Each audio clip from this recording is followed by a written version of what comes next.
Menopause ही एक संक्रमण अवस्था आहे. हं, म्हणजे काय तर ही एक आयुष्यात येणारा टप्पा आहे हं.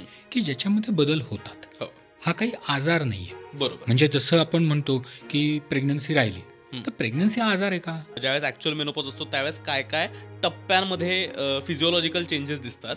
लक्षात न राहणं, मी काय करत होते किंवा व्हायला लागते की आपण गॅस बंद करायचं विसरतो. फोडणी मी ॲक्च्युली कुठली भाजी बनवत होती त्याच्या फोडणीचा सिक्वेन्स काय विसरणं किंवा लिहायला लागणं आणि विसरणं किंवा आपण कामात असतो त्यावेळेला चुका होणं, छोट्या छोट्या चुका होणं. खूप जण येतात आणि म्हणतात की आमच्या आईला नव्हता झाला मेनोपॉजचा काही त्रास, आजीला नव्हता झाला, हो, कसा होईल? जसं मॅडम म्हणल्या ना, 1947 साली जेव्हा आपल्याला स्वातंत्र्य मिळालं त्यावेळेला average age expectancy in India was 38 years, 38 वर्ष. मग 38व्या वर्षी मेजॉरिटी पॉप्युलेशन मरायचं. हो, मेनोपॉज ही सिच्युएशन त्यावेळेला नव्हतीच ना, की बऱ्याच स्त्रियांना हे वाटतं की जेव्हा मेनोपॉज येतो त्यावेळेला आपलं लैंगिक आयुष्य संपतं. आणि हे बऱ्याच वेळेला इंटरनेटवरती आपण जेव्हा वाचतो ना मेनोपॉजचं, तेव्हा पहिलं हे वाक्य असतं. पण हे कोणीच लिहित नाही की जरी मेनोपॉज आला तरी देखील लैंगिक संबंध ठेवायची शक्यता ही तशीच राहते. याचा सोसायटी आणि कल्चरल पण किती मोठा इम्पॅक्ट आणि किती परिणामही आहे मेनोपॉजचा. त्या 60% बायका ते प्रोफेशन गिव्हअप करतात किंवा जॉब गिव्हअप करतात मेनोपॉज रिलेटेड सिम्पटम्समुळे. घरच्या गोष्टी मॅनेज करू शकत नाही. नवरा क्रिटिसाइज करतो की तू घरी आली की चिडचिड करते, तुझ्यात काही एनर्जी नसते, त्यामुळे तो जॉब सोडून दे. मासिक पाळी does not define your femininity. तुमचं स्त्रीत्व जे आहे हे मासिक पाळीवर अवलंबून नाही. तो स्त्रीत्वाचा एक भाग आहे.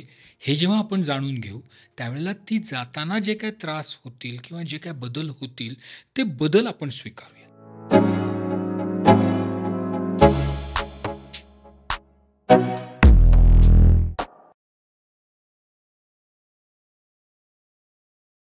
हॅलो, नमस्कार. मी ओमकार जाधव आणि खुसफुसच्या या नव्या एपिसोडमध्ये तुमच्या सगळ्यांचं खूप स्वागत करतो.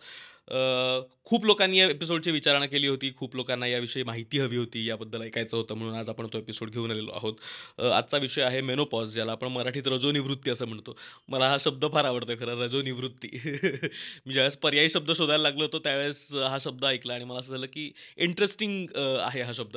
आणि आज मेनोपॉज नक्की काय असतो, काय काय गोष्टींमधनं बायकांना त्यातनं जावं लागतं आणि काय पद्धतीने एकूणच त्याच्याकडे पाहिलं जाऊ शकतं, याचा एक आढावा घेण्यासाठी, एक अंदाज घेण्यासाठीचा आजचा आपण हा एपिसोड करतो आहोत. आपल्यासोबत 2 खास पाहुणे आहेत. डॉक्टर सागर पाठक आहेत. सागर पाठक सरांना आपण याच्या आधीच्या एपिसोड्समध्ये पाहिलं होतं. खूप प्रेम दिलं होतं तुम्ही त्या एपिसोडला आणि आपण त्यासाठी परत एकदा सागर सरांना घेऊन आलो आहे. ते गायनोकॉलॉजिस्ट आहेत, सेक्स काउन्सिलर आहेत आणि आज आपण मेनोपॉज या विषयावर त्यांच्यासोबत बोलणार आहोत. आणि त्यांच्यासोबतच आहेत डॉक्टर निलिमा देशपांडे. नमस्कार. त्या स्वतः गायनॅक आहेत, त्या मेनोपॉज एक्सपर्ट आहेत.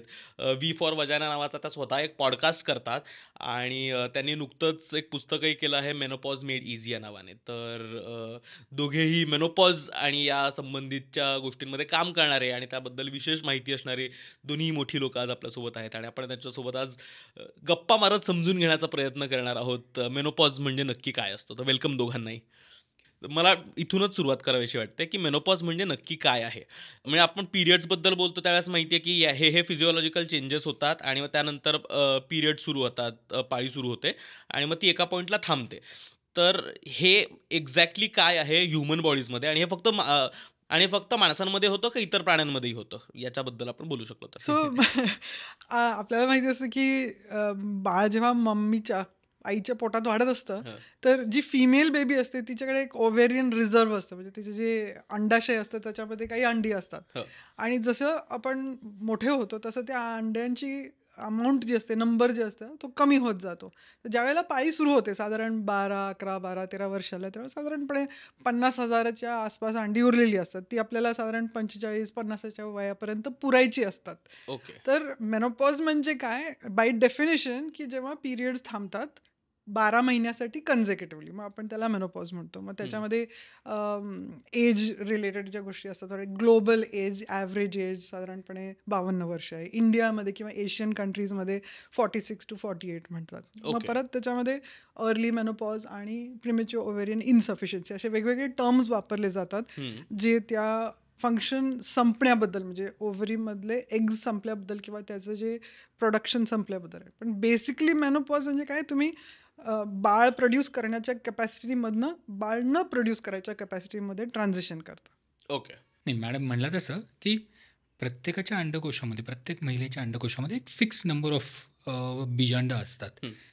जसं दर महिन्याला पाळी येत राहते, तसं एक साधारणतः 30-35 वर्ष ही बीजांड तयार होत राहतात आणि एक पॉईंट असा येतो की जिथे ती बीजांड संपतात. म्हणजे थोडक्यात त्या ओव्हरीची एक्सपायरी म्हणू आपण, की तिची एक्सपायरी डेट आहे. हो. सो ही एक्सपायरी डेटला आपण मिनोपॉज म्हणतो, की ती बीज तयार नाही झालं की ऑब्व्हियसली जे काही हॉर्मोन्स असतात ते हॉर्मोन्स जवळजवळ शून्य होऊन जातात. हे हॉर्मोन्स शून्य झाले की डेफिनेटली मग मासिक पाळी येत नाही. सो ही एक संक्रमणावस्था आहे की जसं एखादी मुलगी वयात येते तेव्हा ते हॉर्मोन्स वाढायला सुरुवात होते आणि जेव्हा पाळी जाते त्यावेळेला ॲक्च्युली ते हॉर्मोन्स जवळजवळ शून्य होतात आणि त्याच्यामुळे मासिक पाळी चालू होत नाही. ओके. आणि मग ह्याला आपण मिनोपॉज म्हणतो. आता हा मिनोपॉज जो आहे हा 2-3 प्रकारे होतो. म्हणजे वय हा एक क्रायटेरिया आहे. दुसरं, जर का काही ऑपरेशन झालं की गर्भाशयाची पिशवी काढून टाकली तर अशा वेळेला मिनोपॉज येऊ शकतो, किंवा काही गोळ्या दिल्या तर येऊ शकतो, अच्छा. किंवा जर का खूप दिवस जाण्यासाठी जेव्हा आपण उपाय करतो, उपचार करतो, त्यावेळेला जर का खूप हॉर्मोन्स दिले किंवा खूप हे बीजांड तयार केली तर अशा वेळेला ते बीजांड जे ती लवकर संपतात. ती लवकर संपली तर त्याच्यामुळे पण मिनोपॉज येऊ शकतो. ओके. पण वयानुसार जो मिनोपॉज येतो तो साधारणतः 48, 50, 52व्या वर्षी येतो. अंदाजन तो आपल्या आईला, आपल्या मावशीला, आपल्या आजीला जेव्हा आलाय त्याच्या अंदाजन येतो. हो. फिक्स काही नाही, हे ओके. काही मॅथ्स नाही म्हणजे. त्यामुळे एक साधारणतः त्या वेळेला येतो. ओके. सो ही जे चेंजेस आहेत ह्या चेंजेसला आपण मिनोपॉज म्हणतो. पण त्याच्यामध्ये मला सांगायचं असं वाटतं की ही काही अचानक घडणारी गोष्ट नाही आहे. म्हणजे अच्छा. काल पाळी आहे आज नाही असं कधी होत नाही. तर ही एक डेव्हलप होणारी सिच्युएशन आहे. ती साधारणतः चालू होते वयाच्या एक 40व्या वर्षापासूनच चालू होते, की हळूहळू बीजांड कमी व्हायला लागतात, हळूहळू हॉर्मोन्समध्ये बदल व्हायला लागतो, ते हळूहळू कमी कमी व्हायला लागतात आणि मग साधारणतः कुठेतरी 48-50व्या वर्षी ती पाळी थांबते. तर ह्या अगोदरच्या याला आपण पेरीमिनोपॉज असं म्हणतो. ओके. म्हणजे मिनोपॉजच्या आजूबाजूला होणारी गोष्ट असं आपण, म्हणजे पेरीमिनोपॉज म्हणजे मिनोपॉज यायच्या अगोदर ज्या गोष्टी होतात त्या, बरोबर. आणि मग पाळी थांबते. आणि मग जसं मॅडम म्हणलं की जर त्या महिलेची पाळी ही साधारणतः 12 महिने नाही आली सलग तर त्या गोष्टीला आपण मिनोपॉज म्हणतो. ओके. ओके. सो ह्या पद्धतीने मिनोपॉज हा येतो आणि हा मिनोपॉज आल्यानंतरही पुढे बदल होत राहतात. म्हणजे असं नाही आहे की 40व्या वर्षी चालू झालं, 50व्या वर्षी मे बी संपलं की झालं. ते चालू राहतं. अच्छा. ते बदल चालू राहतात. ओ. सो ते बदलही आपल्याला लक्षात घ्यायला आणि पाहिजे. ते काय वयापर्यंत चालू राहतात बदल? मरेपर्यंत. असे खूप पेशंट येतात, अहो मेनोपॉज ना झालं होते माझं, आता काही त्याच्याबद्दल लक्ष द्यायची गरज नाही, असे म्हणणारे खूप पेशंट असतात. ओ. पण जे कॉन्सिक्वेन्सेस असतात इस्ट्रोजन डिक्लाइनचे ते एजिंगमध्ये बायकांमध्ये जे दिसून येतात ते आपण तुमच्या पुढच्या प्रश्नांमध्ये आपण बघू. पण ते चेंजेस थांबत नसतात. 100व्या वर्षी पण होतात. अरे बापरे. म्हणजे मेनोपॉज पाळी येणं थांबलं म्हणजे ते तेवढंच फिजिओलॉजिकल चेंजेस थांबले शरीरातले असं नाही. तेवढंच नाहीये ते. म्हणजे लोकांना वाटतं की आता, आणि एस्पेशली आता काय हाईप आहे ना मेनोपॉज. पण ऍक्च्युली मेनोपॉज हा एक ट्रान्झिशन पिरियड आहे, हा एक फेज आहे. ऍक्च्युली त्या एजिंग, आपल्या बॉडीच्या एजिंगमध्ये म्हातारपणाचं जे कारण म्हातारं म्हणणं हे खूप असं ऑफेन्सिव्ह वाटतं, पण आपलं वय जसं जसं वाढत असतं ते काय हो. आपण उलटे कधीच जात नाही ना, हो. तर वाढतच असतं. तर त्याच्यामध्ये जे चेंजेस घडत असतात, आपण हा काळ कसा मॅनेज करतो त्याच्यावरती त्या क्वालिटी ऑफ लाईफचे पण इफेक्ट होत असतो. कारण की हो. आजच्या काळामध्ये जर आपण इंडिपेंडन्स काळचं बघितलं तर बायकांचं average life age of survival was less than 40. पुरुष 45 होतं, बायकांचं अंडर 40 होतं. हम्म. त्यामुळे आजच्या काळामध्ये आपण 50 नंतर अजून 40 वर्ष जगणं अपेक्षित आहे. तुम्ही जितकं जास्त जगता तितकं जास्त जगणार आहात. हो. हो. तुला एक सांगतो, खूप जण येतात आणि म्हणतात की आमच्या आईला नव्हता झाला मेनोपॉजचा काही त्रास, आजीला नव्हता झाला, हो. कसा होईल? जसं मॅडम म्हणला ना, 1947 साली जेव्हा आपल्याला स्वातंत्र्य मिळालं त्यावेळेला average age expectancy in India was 38 years, 38 वर्ष. 38 वर्ष. मग 38व्या वर्षी मेजॉरिटी पॉप्युलेशन मरायचं. सो मेनोपॉज ही सिच्युएशन त्यावेळेला नव्हतीच ना. हो. मेनोपॉज येतो कधी? मी म्हणलं असं 48-50व्या वर्षी. जर मेजॉरिटी पॉप्युलेशन 38व्या वर्षीच एक्सपायर होणार आहे तर हो. मेनोपॉज असेल कुठं? म्हणून बापरे. मेनोपॉज एक यंग स्पेशालिटी आहे. ही गेल्या 100 वर्षातलीच स्पेशालिटी आहे. त्यामुळे त्याच्याबद्दल इतके मिसकन्सेप्शन्स, त्यामुळे इतके क्लिनिशियन्स अवेअर नाही आहेत किंवा लोक अवेअर नाही आहेत. बाकी गोष्टींबद्दल असतात पण या सब्जेक्टबद्दल नाही, कारण की ही यंग स्पेशालिटी आहे. हो, मला हे फारच इंटरेस्टिंग वाटतं. मला हे माहीतच नव्हतं की हे कालातीत कारण- नाहीये, आणि म्हणजे ते- आधीपासून नव्हतं एवढा मोठा. ऍक्च्युली ते आपलं जगजीत सिंगचं गाणं नाही का, वो नानी की चेहरे पे झुरियों का शेरा, आणि ते नानी के जी कहानिया सांगते वगैरे हो, वगैरे. हो, हो. त्या काळामध्ये अख्ख्या गावामध्ये एक आजी असायची. आज आपल्याकडे अख्ख्या सोसायटीमध्ये आजी आहेत. आज्यांची सोसायटी. आज्यांची society. त्यामुळे कुठली नानी आणि कुठली दादी आणि कुठल्या स्टोरीज. आणि त्या दादी नानीचं वयही बदललंय. पूर्वीच्या काळी 38-40व्या वर्षी तुम्ही आजी व्हायचा, कारण काय तुमची फर्स्ट प्रेग्नन्सी 13व्या वर्षी झालेली असायची. The fact that you got to आजीहुड वॉज अ बिग डील.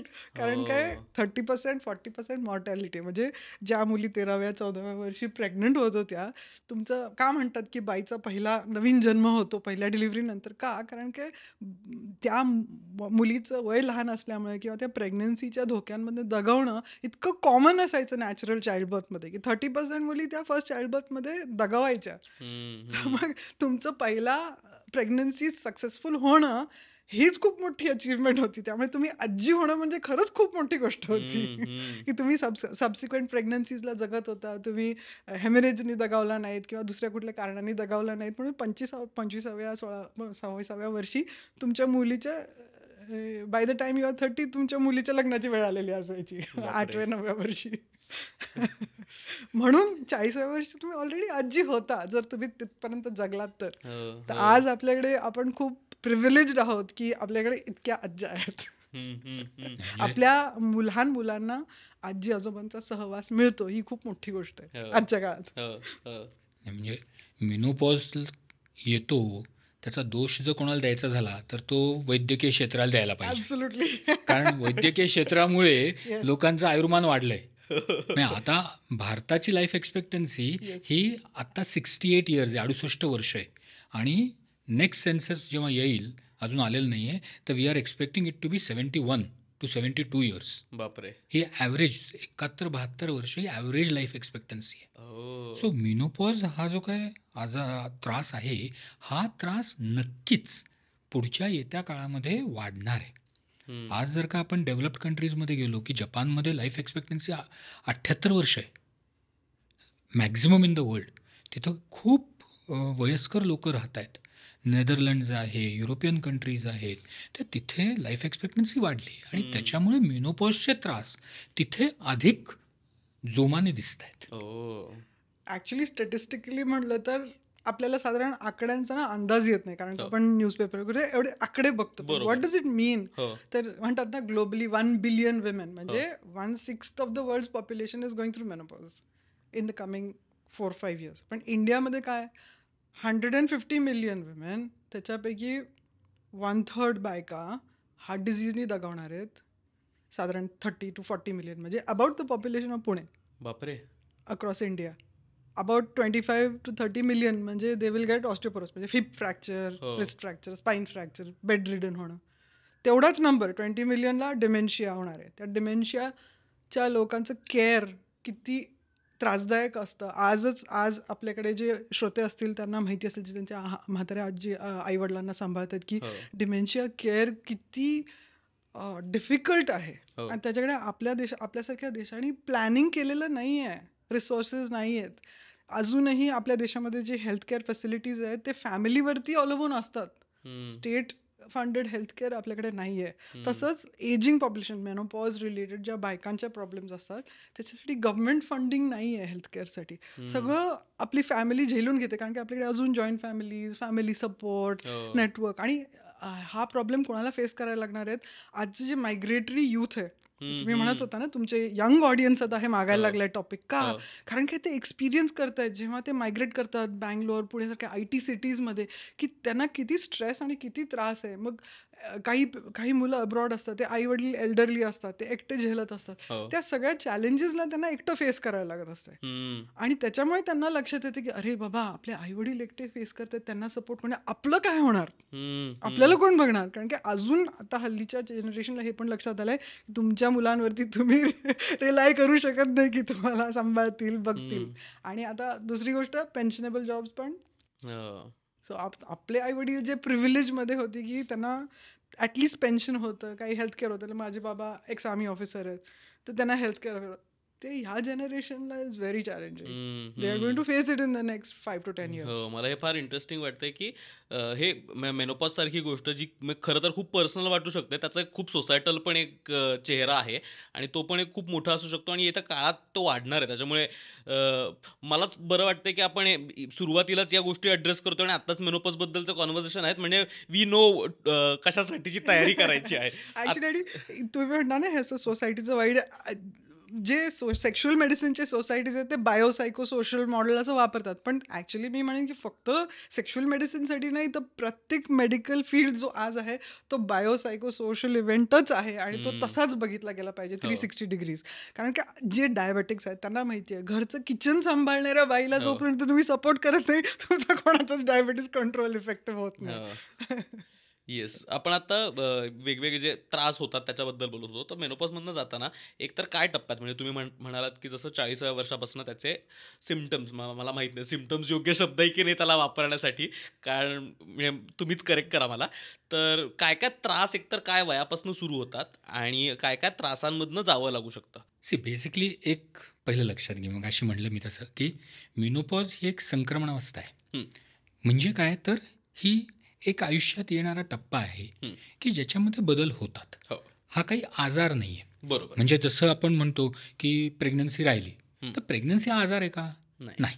किंवा कुणी वयात आलं तर वयात येणं म्हणजे आजार आहे का? हं, नाही. तसंच ही जी मेनोपॉज येणारी जी गोष्ट आहे तो आजार नाही आहे. तर त्याच्यामध्ये बदल आहेत, हे शारीरिक, मानसिक, सामाजिक सगळेच बदल ह्याच्यामध्ये होतात. सो हे बदल आपण कसे सहन करतोय, ते बदल आपल्यामध्ये काय काय होत आहेत हे पहिलं आपण जाणून बरोबर. घेऊया. हो. तर हे जे बदल आहेत हे बदल 2-3 लेवल्सला होतात. एक म्हणजे शारीरिक होतात, हं, काही मानसिक होतात, तुमच्या लैंगिक आयुष्यामध्ये होतात, सामाजिक बदल होतात. तर ह्या वेगवेगळ्या पद्धतीने हे बदल होतात. शारीरिक बदलांबद्दल खूप बोललं जातं. हं, जसं आत्ता मगाशी मॅडम म्हणल्या की हाडं ठिसूळ होणं, तुटणं, हिपचं फ्रॅक्चरच झालं, हातच तुटला. तर याच्यामध्ये जेव्हा मेनोपॉज येतो किंवा मेनोपॉजची सुरुवात होते आपण म्हणूयात, त्या याच्यामध्ये पहिलं म्हणजे की शरीरातलं कॅल्शियम थोडं कमी होतं. अच्छा. त्यामुळे हाडं ठिसूळ होणं किंवा हाडं कमजोर होणं, अगदी लगेच काही फ्रॅक्चर होत नाही. हं, पण सुरू तिथून होतं आणि हं, सुरुवात होते मग कुठेतरी अंगच दुखतं, कुठे पायच दुखतात, कुठं हाडंच दुखतात. वेग कंप्लेंटमधून होते. हं, असं काही स्पेसिफिक कंप्लेंट नसते. माझं अंगच दुखतं, आज मला उत्साहच वाटत नाही, आज मला काही करावंसंच वाटत नाही. ह्या अशा पण छोटे छोटे सिम्पटम्स होतात, जे बऱ्याच वेळेला डॉक्टरांकडून दुर्लक्ष केलं जातं. बरं. कारण एखादी पेशंट सारखंच येतं, म्हणते हां माझं अंगच दुखतंय, काही नाही आहे, हं, ठीक आहे बाबा एक क्रुसिनची गोळी घेऊन बस. हा एक स्टँडर्ड हो, उपाय आपण पण करतो. हो. पण हे सिम्पटम्स खरंच ती पाळीशी निगडीत आहेत का, हे पण जाणून घेणं महत्त्वाचं आहे. हं, सो त्यामुळे सुरुवात अगदी छोट्या छोट्या सिम्पटम्समधून होते. म्हटलं तसं की कुठेतरी थोडंसं उत्साह कमी होणं, अंग दुखणं, गॅसेसच होतात. हं, सी हे गॅसेस होणं हे अगदी सामान्य लक्षण आहे, हो. की इंग्लिशमध्ये मोठा शब्द आहे ब्लोटिंग, हम्म. पण त्यापेक्षा गॅसेस न होणं हे अगदी स्पष्ट कळतं. सो त्यामुळे हे असे जे सिम्पटम्स आहेत ना, हे त्रास छोटे छोटे होतात. त्याच्याने आयुष्यामध्ये खूप बदल होत नाही, हम्म. पण ही सुरुवात असते. बरोबर. इथे जर आपण ते उपाय केले बरोबर, तर पुढचे त्रास आपल्याला टाळता येऊ शकतात. पण त्याच्यासाठीच आपल्याला आजच्यासारखे पॉडकास्ट जे करतोय आपण, ह्याचा अवेअरनेस जो क्रिएट होतोय, हा त्याच्यासाठी महत्त्वाचा आहे. की आपण आपल्या सिम्पटम्सकडे दुर्लक्ष न करणं, आपले जे त्रास होतात त्याकडे दुर्लक्ष न करता आपण पुढे जाणं. आणि एक माझं जे ऑब्झर्वेशन आहे ते असं की बऱ्याच वेळेला स्त्रिया ज्या आहेत ते आपले त्रास लपवतात. हो. का लपवतात? कारण त्यांच्या मनात पहिलं असतं आपलं कुटुंब, आपला नवरा, आपलं मूल, ह्यांचं सगळं करायचं. मी त्यांना नेहमी एक उदाहरण देतो की जेव्हा आपण विमानात बसतो तेव्हा आपल्याला काय सांगतात? जर का काही अडचण आली तर पहिल्यांदा आपला मास्क लावा आणि मग तो आपल्या मुलाला लावा किंवा नवऱ्याला लावा. सेम वे जर का तुम्ही फिट असाल तर तुम्ही दुसऱ्याला मदत करू शकणार आहे. हो. पण घरातली बाई ही सगळ्यात उलटं तेच करते. हो. पहिलं बाकीच्यांचं बघते, मग आपले बघते. हम्म. तर ही गोष्ट टाळून त्यांनी आपल्याला जे काही पहिले शारीरिक त्रास होत आहेत त्याचं नीट अवलोकन करून त्याच्यावर उपाय करणं खूप महत्त्वाचं आहे. हो. सो हे असे छोटे छोटे त्रास होऊ शकतात. बॉडी एक म्हणा, हाडं दुखणं म्हणा, उत्साह न वाटणं, खूप काम करायला थकवा येणं, लवकर दमणं, त्याच्यानंतर जर का काही व्यायाम करत असलो आपण तर त्या व्यायामाची इंटेन्सिटी वाढवता न येणं, हम्म. थोडा जिना चढला तरी धाप लागणं, हे सगळ्याला आपण म्हणतो हां आता वय झाला बस. वय झालं हा उपाय नाही आहे किंवा वय झालं म्हणून हे होत नाही आहेत, तर आपल्या पाळीमध्ये बदल होत आहेत, त्याच्यामुळे या गोष्टी घडत आहेत. ओके. ओके. सो त्यामुळे हे शारीरिक त्रास आपल्याला नक्कीच त्याच्याकडे लक्ष द्यायला पाहिजे. आणि त्याच्याकडे नाही लक्ष दिलं तर मग पुढे जाऊन ते उग्र स्वरूप धारण करतं. मग त्याच्यामध्ये तुमची हाडं ठिसूळ होणं, हाडं सहज फ्रॅक्चर होणं किंवा हार्ट डिझीज होणं, हृदयरोग जडणं, डायबिटीस जडणं. आणि जर का आपल्या पाळीमध्ये अगोदरच काही अडचणी असतील, की जसं पाळीमध्ये अगोदरच आपण जसं पॉलिसिस्टिक ओव्हरीज म्हणतो की बीज नीट तयार न होणं, हे जर आधीचेच त्रास असतील तर मग हे हृदयरोग म्हणा, डायबिटीस म्हणा, हे लवकर होण्याची शक्यता जास्त असते. अच्छा. त्यामुळे आपण 40शी झाल्यानंतर आपले जे काय त्रास होत आहेत त्याच्याकडे दुर्लक्ष न करता लवकरात लवकर त्याच्यावर उपाय चालू करणं हे माझ्या मते सगळ्यात जास्त महत्त्वाचं वाटतं. राईट. मला मॅम तुमच्याकडे पण यायचं म्हणजे आता आपण एक बेसिक काय पद्धतीनं ते त्रास सुरू होतात याचा अंदाज घेतला, पण ज्यावेळेस ॲक्च्युअल मेनोपॉज असतो त्यावेळेस काय काय टप्प्यांमध्ये फिजिओलॉजिकल चेंजेस दिसतात आणि जसं हार्मोनल चेंजेस आहेत तसं त्या काळात मूड बिघडलं जाणं हे फार ऐकलं. म्हणजे मूड आणि मेंटल हेल्थवरती ते कसं अफेक्ट करतं आणि काय काय परिणाम होतो आणि त्याच्यामुळे ते होतं. बहुतेक जे पुरुष असतील ते ह्याच्याशी रिलेट करतील, कारण काय काय ती चिडचिड करते जाऊ दे. आणि मला आठवते मी इंग्लंडमध्ये असताना एक टी व्ही सिरियल असायची, ग्रम्पी ओल्ड विमेन आणि ग्रम्पी ओल्ड मेन म्हणून. तर ते ग्रम्पी ओल्ड विमेन जो ब्लेम करणारा जो असतो तो ॲक्च्युली त्या मेनमध्ये पण घडत असतो. त्यामुळे मी जरी म्हणत असली आपण मेंटल हेल्थ इन विमेन, तर तो ॲक्च्युली पुरुषांमध्ये पण घडत असतो त्यांच्या टेस्टोस्टेरोन लेवल्स कमी झाल्यामुळे. पण बायकांकडे आपण बघूया. तर ती चिडचिड होणं, डिप्रेशन येणं. तर मी काय करते, मी ह्या सिम्पटम्सला 3 कॅटेगरीजमध्ये डिवाइड करते. ओके. फर्स्ट आहे अँगर आणि रिझेंट, म्हणजे खूप राग येणं, चिडचिड होणं, इरिटेशन वाढणं, सारखं कुढत राहणं, कंप्लेनिंग वाढणं. दुसरं असतं डिप्रेशन आणि अँझायटी, आणि म्हणजे खूप मूड डाऊन होणं, त्याच्यामुळे सॅड, सारखं रडू येणं, छोट्या छोट्या कोणीतरी बोललं तर त्या गोष्टी लागणं पटकन, ते विचार डोक्यातनं न काढता येणं. आणि शेवटची गोष्ट असते फिअर, म्हणजे खूप भीती वाटणं, छातीमध्ये धडधड येणं, काहीतरी मनामध्ये विचारलं, अचानक झोपेतनं दचकून जागं होणं. ह्या 3 कॅटेगरीजमध्ये मेंटल हेल्थचे सिम्पटम्स दिसत असतात. आता जर सपोज आपण इंडिव्हिज्युअली घेतलं तर राग आणि रिझेंटमेंट, इस्ट्रोजन हा एक खूप महत्त्वाचा हॉर्मोन असतो आणि त्याचा आपल्या ब्रेन हेल्थवरती एक सिग्निफिकंट इम्पॅक्ट असतो. तर त्याचे जे काही प्रॉपर्टी आपण त्याला अँटीऑक्सिडंट प्रॉपर्टीज असतात ब्रेनचे, आणि प्लस जे न्यूट्रिएंट ॲब्झॉर्प्शन असतं ब्रेन लेवलला ते पण इस्ट्रोजन फॅसिलिटेट करत असतं. अच्छा. तर जेव्हा इस्ट्रोजन लेवल्स कमी होतात तेव्हा जे बाकीचे हॅपी हॉर्मोन्स क्रिएट करायची जी आपली एबिलिटी असते, सेरोटोनिन आहे म्हणा, ऑक्सिटोसिन आहे, वेगवेगळे मी हॉर्मोन्सची नावं घेते, हो. मे बी काही लोकांनी इंटरनेटवरती ऐकले पण असतील, हो. पण आपली ती जनरेट करायची जी कपॅसिटी असते ती कमी होते, आणि जितकी आपण रागीट राहतो तितकी ती आपण कपॅसिटी कमी करत असतो. आणि ओ. अनफॉर्च्युनेटली काय होतं, मेनोपॉजचा जो काळ असतो जसं सरांनी सांगितलं तो इतके वर्ष लास्ट होतो. म्हणजे हो. साधारण लेट 30s अर्ली 40s पासून जसे तुमचे सिम्पटम्स इव्हॉल्व्ह व्हायला लागतात, तर राईट इन टू 60 म्हणजे 15-16 वर्ष तुम्ही ह्या ट्रान्झिशनमधनं जात असता, तर तुम्ही खूप पटकन बॅड हॅबिट्स पिकअप करता. ओ. की ही सारखीच रागवते, हिची काय चिडचिड कधी थांबतच नाही, पटकन उलटं बोलणं, पटकन काहीतरी रागवणं, पटकन तोंडातनं शब्द बाहेर पडणं, आपल्या तोंडातनं बाहेर पडलेले शब्द न थांबवता येणं, ह्या सगळ्या गोष्टी घडत असतात. मी का असं बोलले, किंवा आणि ह्याचे जे परिणाम असतात ते फक्त घरी नाही, म्हणजे घरी आणि नेमके काय असतं की त्यावेळेला मेनोपॉजमध्ये जाणाऱ्यांची जी मुलं असतात ती प्युबर्टीमधनं जात असतात, हो. ॲडोलेसंट्स असतात, हो. त्यामुळे चिडचिड राग घरामध्ये असं तांडव प्रयत्न करतात, आणि मग आईमध्ये आणि मुलामध्ये एक फूट पडायला लागते, हो. आणि ती कशी गॅप फिल करायची हे समजत नसल्यामुळे अजून फ्रस्ट्रेशन वाढत हो. असतं. तर हे जे ड्रामा असतो हा प्रत्येकाच्या घरामध्ये घडत असलेलं ते बघत असतात, पण त्यांना कळत असते का होतंय. हो. तर हे समजून घेणं खूप गरजेचं आहे की आपण ह्याला मॅनेज करू शकतो, आणि हे जर ज्या लोकांना अवेअरनेस आला, स्पेशली जे यंग लोक आहेत, तर हे आपण मिटिगेट प्रिव्हेंट करू शकतो की आपल्या बरोबर. फॅमिलीमध्ये फूट न पडण्यासाठी आपल्या रागावरती ह्याच्यावरती नियंत्रण करण्याचे वेगवेगळे टेक्निक्स आहेत. म्हणून आपण आजकाल बघतो खूप सगळ्या बायका, मी योगाला जाते बरं का, एकदम मन आधी शांत झालं की दिवस खूप छान जातो असं म्हणतात. तर ते एक त्यांना समजलेलं असतं म्हणून ते करत असतात, हो. ते अंडरस्टँडेड. मग दुसरी कॅटेगरी आहे डिप्रेशन आणि अँझायटी. आणि ॲक्च्युली मेनोपॉजच्या वेळेला काय होतं की अप्रॉक्सिमेटली 30% बायकांना पहिल्यांदा अनुभव येतोय डिप्रेशन काय. आता ज्या लोकांना लहानपणापासून ॲडॉलसंट इयर्समध्ये किंवा वाढताना कुठले कधी डिप्रेशन झालेलं असेल, तर त्यांनी ना थोडेसे कोपिंग स्ट्रॅटेजीज बिल्ड केलेले असतात. हो बाबा, की मी थोडंसं जर्नलिंग केलं, मैत्रिणीशी बोलले, गाणं ऐकलं, मी थोडं मन हलकं केलं की मला बरं वाटतं. हो. त्यांचे काही स्ट्रॅटेजीज असतात. पण ज्या बायकांना पहिल्यांदा डिप्रेशन होतं मेनोपॉजच्या वेळेला, ते खूप त्यांना धक्का बसतो की अरे, एरवी मी अशी चुलबुली आणि मला आनंद येणाऱ्या गोष्टी मी करत होते, आता मला कुठल्याच गोष्टीत रस येत नाही, मला काहीच करावंसं वाटत नाही, असं कसं. आणि मग युजली काय होतं की बिकॉज ऑफ हे चेंजिंग एज आहे, त्यावेळेला खूप गोष्टी लाईफमध्ये घडत असतात.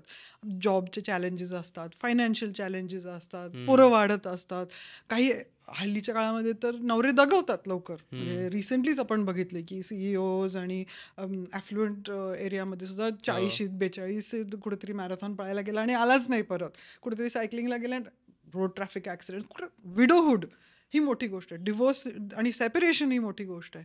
तर ह्या सगळ्या लाईफ इव्हेंट्समुळे डिप्रेशन येणं हे मॅग्निफाय करतं ह्या प्रॉब्लेमला, की ऑलमोस्ट 70% रिस्क राहते डिप्रेशनची. आणि फक्त नाही तर एक अलार्मिंग स्टॅटिस्टिक्स म्हणजे सुइसाईड हा एक वाढता प्रॉब्लेम आहे 50 to 55 एज ग्रुपच्या बायकांमध्ये. हा अरे खूप बापरे. मोठा प्रॉब्लेम आहे जो लक्षात येत नाही, कारण काही तो जो हेल्थ प्रॉब्लेम आहे, तो जो पॉप्युलेशन ती आहे 50 ते 55 वर्षाच्या बायकांची, ती बऱ्यापैकी निग्लेक्टेड आहे.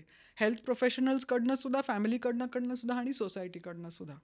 आणि लास्ट 2 कॅटेगरीज मी म्हणते, फिअर आणि अँझायटी, आणि मेमरी लॉस आणि लॉस ऑफ कॉन्सन्ट्रेशन. भीती वाटणं ह्या सगळ्या कारणांमुळे की माझं काय होणार, धडधड वाटणं, अनसर्टन, मी आजारी कशामुळे होतं हे सगळं, मला मी अचानक का असं होतंय, त्याच्यामुळे भीती वाटणं. आणि त्या भीतीचं काय करायचं हे माहिती नसतं, कारण की ते हो. रिसोर्सेस नसतात, कोणाला सांगायचं. आणि आपण डॉक्टरांकडे गेलो, म्हणजे मी जेव्हा इंटर्नशिप करत होते श्रीरामपूरला, आमची फिमेल ओपीडीशी वेगळी असायची, आणि मिसेस आमचे जे CMOचे मिसेस होत्या त्या करायच्या. हो. तर त्यांच्याकडे बायका यायच्या, अहो माझा ना वरचा श्वास वरचा जातो आणि खालचा खालती जातो आणि घाम फुटतो आणि धडधड होते आणि काय करायचं. आणि आम्ही हसायचो, काय फिमेल ओपीडी नाही असलं, जाऊ जाते काहीतरी त्यांना. आम्ही त्या काळात म्हणजे काहीतरी गोळ्या घ्या आणि त्यांना पळवून लावा. आता लक्षात येतं की ती सगळी ओपीडी मेनोपॉजची होती. हो. आणि भीती वाटणं की आपल्याला काय होतंय माहिती नाही. आणि मग मेनोपॉज रिलेटेड जे ऑनसेट डिमेन्शिया नंतर होणारे जे चिन्ह असतात, लक्षात न राहणं, मी काय करत होते किंवा व्हायला लागते की आपण गॅस बंद करायचा विसरतो. हम्म. एक फोडणी मी ॲक्चुअली कुठली भाजी बनवत होती त्याच्या फोडणीचा सिक्वेन्स काय विसरणं हम्म. किंवा लिहायला लागणं आणि विसरणं किंवा आपण कामात असतो त्यावेळेला चुका होणं, छोट्या-छोट्या चुका होणं, ते आपण कव्हर अप करतो. कारण काय ही जी गोष्ट असते सर म्हणतात ते खूप वेळावरती टप्प्याटप्प्याने घडत असते. तर आपली जी कोपिंग स्ट्रॅटेजीज असतात त्या गोष्टीला कव्हर अप करायचे. कारण काय आपण सपोज कुठल्यातरी हाय प्रेशर जॉबमध्ये असलो, आपण आपल्या स्वतःला कमी एकतर लेखायचं तर आवडत नसतं, पण दुसऱ्यांसमोर पण आपला कमीपणा पुढे येऊ द्यायचा नसतो. हम्म. तर ते कव्हर अप करत जातो. त्यामुळे आपल्या आजूबाजूच्या लोकांनाही लक्षात येत नाही, की आपल्याबरोबर हे घडतंय. "अरे, हो. मी कपाटाच्या किल्ल्या कुठे ठेवल्या?" लक्षात नाही. "ठीक आहे, जाऊ दे, आपण नवीन किल्ल्या बनवून घेऊ ना." हम्म. "माझ्या कार्ड कुठे गेले? हे हरवले." "जाऊ दे, बँकेकडनं कुठं गेलं तेच माहिती नाही." हम्म. अशा गोष्टी जेव्हा घडत असतात त्यामुळे मेंटल हेल्थ आणि ह्याचा जो इम्पॅक्ट असतो तो फक्त तिच्यावरती नाही तर तिच्या सेल्फ कॉन्फिडन्सवरती, तिच्या बॉडी इमेजवरती. आरशात बघितलं की आपली बॉडी चेंज होतीये, हो. चेहऱ्यावरती सुरकुते, आपल्या कमरचा कमरा झालाय, हम्म. बेली फॅट आलाय, आपण अट्रॅक्टिव्ह नाही होत, रिंकल्स आलेत, आपल्याला पूर्वी जे जमायचं ते जमू शकत नाही, आपल्याला हवं त्या गोष्टी आपल्याला करता येत नाही. आज आपल्याला खूप इच्छा आहे ट्रेकिंगला जायचंय, मला हिमालयन ट्रेकवरती जायचंय. प्रत्येक देखणी गोष्ट कुठे आहे तर दूर चालूनच वेळ ड्राईव्ह करून नाही. सिंहगड आता सोपं झालंय, ड्राईव्ह करून जाता हो. येतं, तरी सुद्धा चालत जावं लागतं ना गड बघायला. तर ह्या गोष्टी लक्षात येत नाहीत आपल्याला. त्यामुळे हो. वाटत असतं अरेच्या, मग आता आपल्याला म्हातारपण आलं. मग म्हातारपणाशी रिलेटेड जी भीती असते आणि कुठलीही भीती, कुठलीही अँक्झायटी ती मुळात असते फिअर ऑफ डाईंग, म्हणजे मरणाची भीती असते. हम्म. हम्म. बापरे. नाही, बेसिकली काय होतं, मिनोपॉज हा जेव्हा शब्द उच्चारतो ना, तेव्हा सगळ्यात पहिली भीती जी मनात येते ती म्हणजे मी म्हातारा झालो आहे, हम्म. माझं वय झालं आहे, आता इथून पुढे माझं आयुष्य हे फिक्स्ड टाईम लिमिटवरती चाललेलं आहे किंवा एक्स्ट्रा टाईम लिमिटवरती चाललेलं आहे. हम्म. आणि ती भीती तुमच्याकडून बऱ्याचशा गोष्टी करून घेते. मग जसं मॅडम म्हणलं तसं की मग डिप्रेशन येणं. बरं, आता शहरांमध्ये बऱ्याच वेळ झालं की इव्हन गावांमध्ये झालेलं आहे की एकटेपणा हा एक खूप मोठा मुद्दा झालेला आहे. हो. तिथे मित्रमैत्रिणी नाहीत, घरातली लोकं नाहीत, कोणाशी बोलायचं हे कळत नाही. आणि मिनोपॉजमध्ये हे जे काय मानसिक त्रास होतात ना, त्याच्यामध्ये बेसिकली रिॲक्ट करणं हे लगेच होतं. म्हणजे हम्म. मला आत्ता आवडलं नाही, मी आत्ता बोलणार. मला आत्ता आवडलं, मी आत्ता बोलणार. मी आत्ता सगळं करणार. ही रिॲक्शन जी असते ना, ही रिॲक्शन बऱ्याच वेळेला अडचणी निर्माण करते. हम्म. मग ह्या एजमध्ये तू जर बघितलं तर ह्या एजमध्ये एक्स्ट्रा मॅरिटल अफेअर पण जास्त होतात. का? कारण रिॲक्ट करायची सिच्युएशन लगेच येते. हम्म. म्हणजे एखादी व्यक्ती आवडली तर मी लगेच रिॲक्ट करते, लगेच माझं मन मोकळं करते आणि लगेच मला वाटतं की अरे हा, ही व्यक्ती माझं ऐकते म्हणजे she is the person for me. मग अशा सिच्युएशन्समध्ये सेक्शुअल इन्व्हॉल्वमेंट नसते, पण मानसिक इन्व्हॉल्वमेंट खूप असते. हम्म. आणि त्याच्यासाठी एकटेपणा हा जो आहे ना, ही गोष्ट कमी व्हायला पाहिजे. आणि हम्म. ते कोण करू शकतं? तर आपला पार्टनर आणि आपलं कुटुंब. बरोबर. हे जर दोघं जण आपल्याबरोबर असले तर मग आपल्याला आपलं मन कुठे मोकळं करायचं ह्याला एक चॅनल मिळतो. बरोबर. नाही तर आपण शोधत राहतो हम्म. आणि नेमकं चुकीच्या व्यक्तीकडे जर का ओपन अप झालो तर अडचणी निर्माण होतात. हम्म. सो हे 40-50 वय जे आहे that is very very common to have extra marital affairs. बापरे. They may not be sexual, हम्म. म्हणजे लैंगिकच असतील असं नाही, पण काय तुमच्या बाहेर प्लॅटॉनिक म्हणू, पण येस इट इज देअर. आणि त्या ह्याच्यामध्ये मग वेगळी नाती निर्माण होतात आणि आपल्या नात्यात पण तेढ निर्माण होते. हम्म. म्हणजे नवरा बायकोमध्ये तो संवाद हरवतो. जसं आत्ता मॅडम म्हणल्या की ह्या वयामध्ये ना खूप जबाबदाऱ्या वाढलेल्या असतात. म्हणजे आर्थिक जबाबदाऱ्या असतात, सामाजिक जबाबदाऱ्या असतात, कुटुंबाच्या जबाबदाऱ्या असतात, घराच्या जबाबदाऱ्या असतात, जॉबच्या जबाबदाऱ्या असतात. तर ह्या सगळ्या जबाबदाऱ्यांमधून आपल्याला आपल्याच पार्टनरशी बोलायला वेळ नसतो. हम्म. आणि बोलतो काय पार्टनरशी? तर अरे, मुलाची फी भरायची आहे, भाजी कुठली करायची, आज रात्री जेवायला येणार आहे का, जेवायला काय भाजी करणार, दुपारी बाहेर का जेवला, व्यावहारिक व्यावहारिक बोलणं ट्रान्झॅक्शनल कॉन्व्हर्सेशन फक्त. आणि ते व्यावहारिक बोलण्याच्या व्यतिरिक्त जेव्हा आपण बोलतो तर ते आपल्या पार्टनरच्या व्यतिरिक्त कोणाशी तरी बोललो तर अडचणी निर्माण. हम्म. हम्म. सो माझं सगळ्यांना एक नेहमी म्हणणं असतं की तुम्ही जेव्हा तरुण आहात तेव्हापासून तुमचा एक सोशल ग्रुप बनवा. ज्या ग्रुपबरोबर तुम्ही राहणार आहात, ज्या ग्रुपबरोबर तुम्ही शेअर करू शकता, तो ग्रुप टिकवा आणि तो ग्रुप कंटिन्यू करा. हम्म. तुम्हाला मिनोपॉज आल्यावर नाही ग्रुप बनवायचा आहे, हो. तो आधीपासून बनवायचा आहे. तुम्ही तरुण असताना बनवायचा आहे. हो.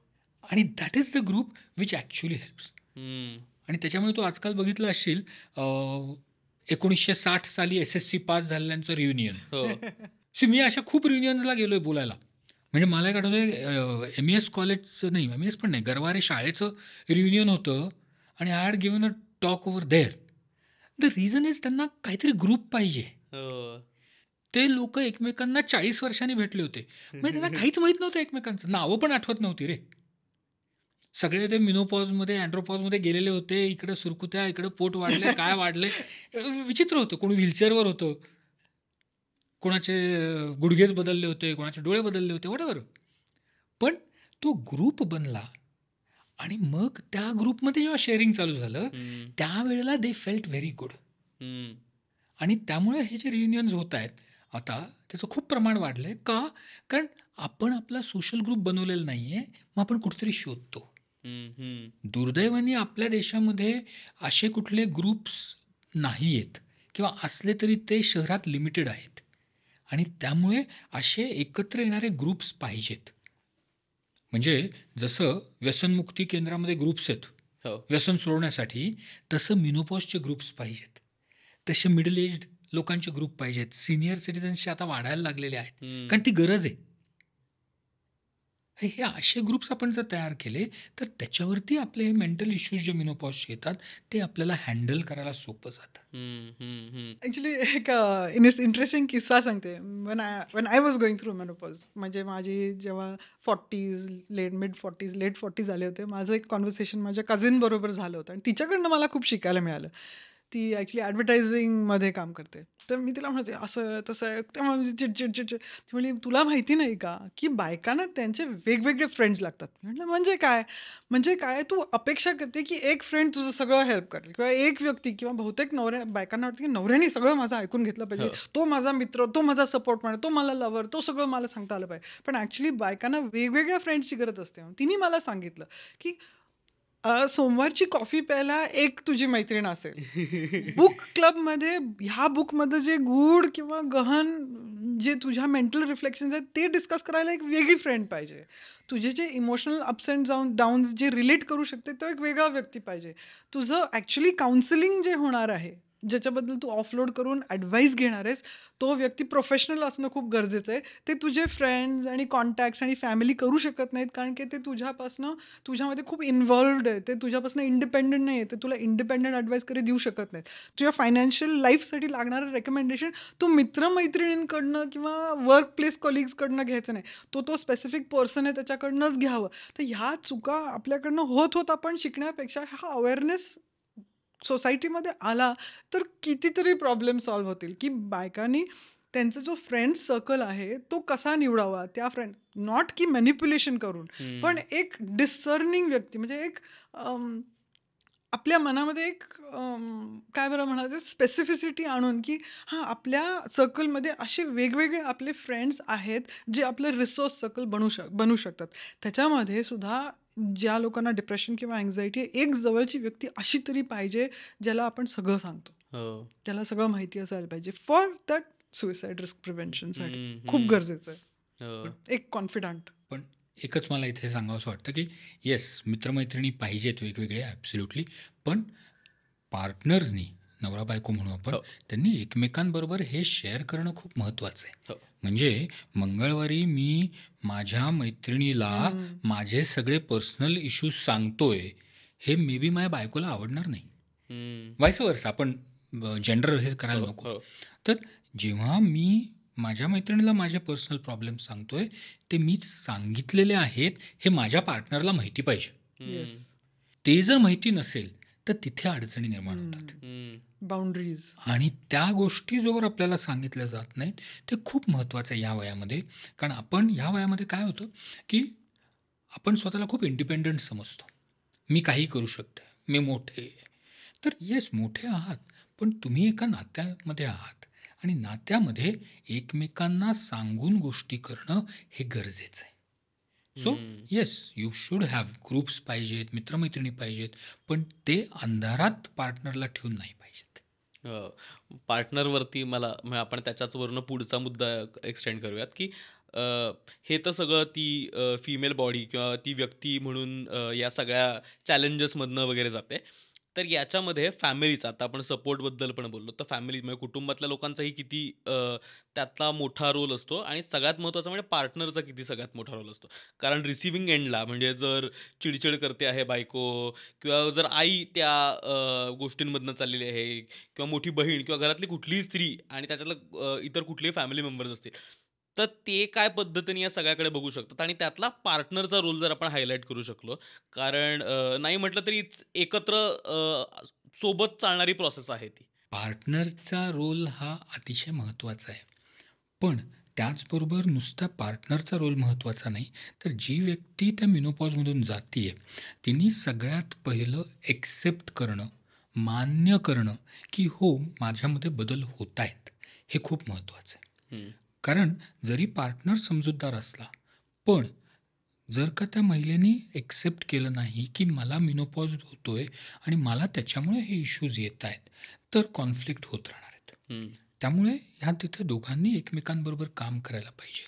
जिथे त्या स्त्रीनी हे समजून घ्यायला पाहिजे, की हो, माझा मेनोपॉज येतोय, माझ्यामध्ये हे मानसिक त्रास होत आहेत, शारीरिक बदल होत आहेत, हे लैंगिक बदल होत आहेत, हे मान्य केलं, की मग त्याच्यावर आपण आता उपाय काय करायचे, हम्म. त्याच्यासाठी आपल्या पार्टनरशी सविस्तरपणे ती चर्चा करू शकते हम्म. आणि मग तो पार्टनर मदत करू शकतो. बरोबर. कधी कधी होतं काय, की पार्टनर अति मदत करायला जातो आणि त्याही गोष्टीचा राग येतो.